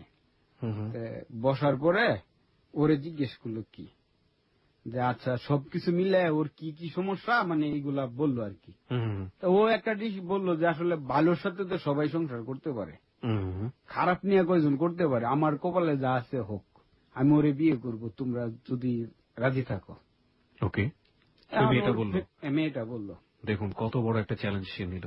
ওকে। তা ওর দুলাভাই মানে বললো যে আচ্ছা ঠিক আছে, তুমি ইসো, মানে যারে আমি কনভিন্স করলাম, হুম, হুম, হুম, আচ্ছা ঠিক আছে তাইলে। তারপরে মানে সবাই মোটামুটি রাজি হইল। হুম, হুম, হুম, তা তখন আমার হুট করে এর দুলাভাই ফোন করলো বিয়ার আগের দিন, মানে ওরা ডিসিশনে পড়ছে যে হ্যাঁ যে আমরা রাজি হয়েছি। আমি বলছি যে যদি শুক্রবারে আমি বিয়ে করতে পারি, তখন শুক্রবার ছিল আর কি, হুম, হুম, হুম, যদি এই শুক্রবারে বিয়ে হয় তাইলে আমি করবো, নয়তো করা সম্ভব না। কেন? আমি বলছি যে আমার শুক্রবারে বিয়ে করতে হবে। তারপরে শুক্রবারে বিয়ে করলে আমাদের আত্মীয় স্বজন আছে, মানে যে কোনো ভাবে আমি শুক্রবারে বিয়েটা করলাম। এখন যদি ডিটেলস কি বলা, বলেন একটু অল্প করে হলো আমাদেরকে বলেন যে হ্যাঁ। কিভাবে শুরু করে করলেন। তারপরে শুক্রবারে আমি আসলাম, ঢাকা থেকে গেলাম। আমার কাছে অবশ্য তখন অর্থনৈতিক ভাবে আমি খুব সমস্যায় আছি, কারণ আমার তো আদার্স ইনকাম নাই। হুম, হুম, হুম। আমার কাছে মনে হয় 2200 না 2300 টাকা ছিল। আপনি সবকিছু ছেড়ে দিয়েছেন তার মধ্যে, হ্যাঁ, সব। অস্ত্রের ব্যবসা থেকে সব শুরু করে একবারে হিরোইন সব। টোইন সব অবৈধ কাজ ছেড়ে দিয়েছেন। হ্যাঁ সব, মানে Okay. কারোর সাথে আমার কোনো যোগাযোগ নেই, এবং আদৌ জানে আমার কিছু কিছু লোকজন জানে আমি এখনো বাইরে। Okay. মানে আমি যে বাংলাদেশে আছি, আমি বাড়িতে গেলে রাত্রে যাই, মানে আবার রাত্রে আসি, দিনে কেউ দেখে না আমাকে। ওকে। তো এইভাবে আপনার করার পর 2200 টাকা আমার কাছে ছিল।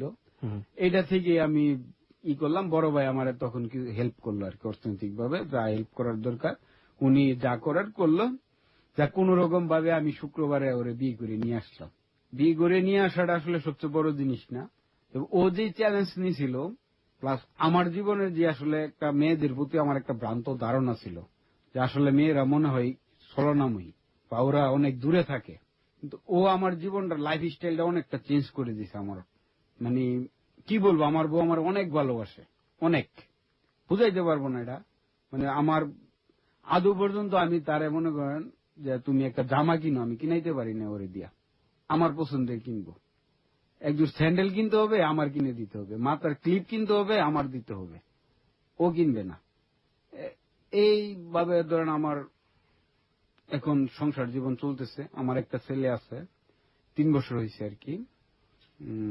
আপনার তো সবকিছু জানার পরে ও আপনাকে ভালোবেসেছে, এবং এই জীবনে যাওয়ার পরে আপনি আর কখনো সেই ফেন্সি ডিল, গাঁজা কিংবা হেরোইন যে অবৈধ জিনিসগুলো আছে সেগুলো আর কখনো সেদিকে গেছেন? সে রাস্তায় কখনো গেছেন? হ্যাঁ, সেই রাস্তায় একদিন গেছি। একদিন গিয়েছিলেন? সেই একদিনের কাহিনীটা একটু জানতে চাই। সেই একদিন মানে আমার এই যে কুরবানির ঈদে আমার ফ্রেন্ডের বিয়ে ছিল আর কি। বিয়েতে গেছি, যাওয়ার পরে আসার খাওয়ার কি শেষ, ও আমার একটা দিয়ে দিল যে দুস্নেক। তো ও জানতো না ও বাইরে থেকে আসছে, আমি যে সাইডে দিছি ও জানতো না। তো ও আমার একটা দিয়ে দিছে, আমি বাড়িতে নিয়ে আসছি যে থাক নিয়ে আসি। এইটা আমি আবার পেয়ে কাগজ দিয়া বইলা নিয়ে আসছি। আইনা এটা আমার ব্যাগের ভিতরে ঢুকাইলাম। ঢুকাইতেছি এরকম সময় আমার বাচ্চা দেখে ফেলাইছে। বাচ্চা বলতেছে আব্বা এটা কি দেখি, আমি ওর ধমক দিলাম। বউ বলতে তুমি তো এর কোনোদিন ধমক দাও না, আজকাল ধমক দিলা কেন, এটার ভিতরে কি আছে আমি দেখবো। তা আমি বাইর করছে, দেখলো এটার ভিতরে ফেন্সি ডিল একটা। ও তো দেখে বললো ফেন্সি ডিল, বিয়াত গেছিলাম তো এটা দিয়ে দিছে। আসলে আমি তো এটি খাই না, আর এই কারণে খাই না দেখে দিয়ে দিছে। আমি এটা নিয়ে আসলাম, কি আর করবো, করে নিয়ে আসছি। এটা দেখি ঈদের দিন সামনে আছে তো খাবো না, এই কারণে নিয়ে আসছি, তুমি রাইখা দাও। পরে ও রাইখা দিল নিয়ে। ঈদের দিন দুপুরে আমার একটা ফ্রেন্ড আছিল যে সুমন, ওরে ফোন দিলাম, দুসাই আইসে, তারে বললাম যে দাও তো এটা দাও। এই দুজনে হাফ হাফ করে খাইলাম। কিন্তু আমার বউ জানে যে আমি এটি করি না, সুতরাং সে আপনাকে কোনো বাধা দেয়নি? না, বাধা দেয়নি। তা ও জানে যে আমি যদি কোনো কিছু বাধাগ্রস্ত হই, এটা আরো আমি বেশি করি। চমৎকার একটা মানুষ, এবং আমরা আমাদের হ্যালো 8920 থেকে আপনাকে স্যালুট জানাচ্ছি যে আপনার মতো মানুষের আসলেই প্রয়োজন ছিল। আপনি তো তাকে আসলে বিয়ে করেছেন, যেটা বললেন আপনি আপনার স্টোরিতে, এটা আসলে তার জন্য ছিল না, মূলত ছিল প্রথম জন যার সাথে আপনি কথা বলেছেন, একটা চ্যালেঞ্জ নিয়েছিলেন যে 15 দিনের মধ্যে আপনি বিয়ে করবেন, এবং মূলত ব্যাপারটা এরকমই ছিল। কিন্তু এই মানুষটা ভালোবাসা দিয়ে আপনাকে এখন পর্যন্ত ধরে রেখেছে। আপনি আমাকে একটু বলেন তো, আপনি হ্যালো 8920 তে এই গল্পটা কেন বলতে আসলেন? হ্যালো 8920 তে বলার সবচেয়ে বড় হইল যে আসলে আমার জীবনটা এরকম হইতে পারতো না, আমি আরো অনেক থাকতাম। কিন্তু এই যে ভুলগুলো, আমার অনেক ভুল ছিল, প্লাস পারিপার্শ্বিক ভুল ছিল। এই ভুলের কারণে আজকে আমি যদিও সুখী, আমার যতটুকু মানে এস্টাবলিশ হওয়ার কথা ছিল আমি কিন্তু সেই অবস্থানে নাই। আর এই ভুলগুলা মনে হয় যে আমি সবচেয়ে বেশি করছি। আমি চাই না যে আমার মতো আসলে কেউ এরকম ভাবে ভুল করুক, কারণ আমি ভুল করছি, হয়তো একটা মেয়ের কারণে হয়তো আমার এরকম আস্তে আস্তে হয়েছে। কিন্তু আসলে এর পরের জীবনে যে এত ভালো একটা মেয়ে ছিল, যে একজন এত ভালো একটা লোক আমার জন্য ওয়েট করছিল, আমি তো সেদিক খেয়াল করি নাই। আমি যদি নষ্ট না হইতাম, অবশ্যই এই যে আল্লাহ আমার জন্য এরকম একটা লোক রাখছে, যে আমার ওয়াইফ আমারে এখনো অনেক ভালোবাসে। মানে কত ভালো, মানে কত করে ও আমার এই করে, এটা আমি বুঝাইতে পারবো না, কারণ বোঝানোর মতো নাই। প্লাস কি বলবো আর কি, আমি চাই যে সবাই যাতে এরকম কারো না কারোর জন্য আছে, এবং আল্লাহ এরকম ভাবে বানাইছে, সঠিক মানুষটা তুমি খুঁজে নাও, খুঁজে নিলে তোমার জীবনে সুখ আসবেই। আমি এই জন্যই বলি হ্যালো 8920 শেষ পর্যন্ত শুনুন। গল্পের লাস্ট 5 মিনিটটাই হচ্ছে আজকের গল্প, এবং যারা এতক্ষণ পর্যন্ত সঙ্গে ছিলেন তাদের সবাইকে আমরা ঠিক এই কথাটাই বলতে চাই। কোন মানুষের কাছে গিয়ে যদি সেই মানুষটার দ্বারা আপনি প্রতারিত হন, সেই মানুষটার দ্বারা যদি আপনার স্বপ্নগুলো ভেঙে যায়, তাহলে নিজেকে ধ্বংস করার মধ্যে আসলে কোনো কৃতজ্ঞতা নেই। নিজেকে ধ্বংস করার মধ্যে আসলে কোনো ধরনের কি বলা যেতে পারে, নিজেকে উপস্থাপনের এক ধরনের আড়ম্বরতা, যাই বলি না কেন, সেটা কিন্তু নেই। আপনি নিজেকে ধ্বংস করছেন মানে আপনার সুন্দর একটা ভবিষ্যৎ সেটাকে নষ্ট করে দিচ্ছেন। আজকে এখানে জামান এসে সেই গল্পটাই বলে গিয়েছে।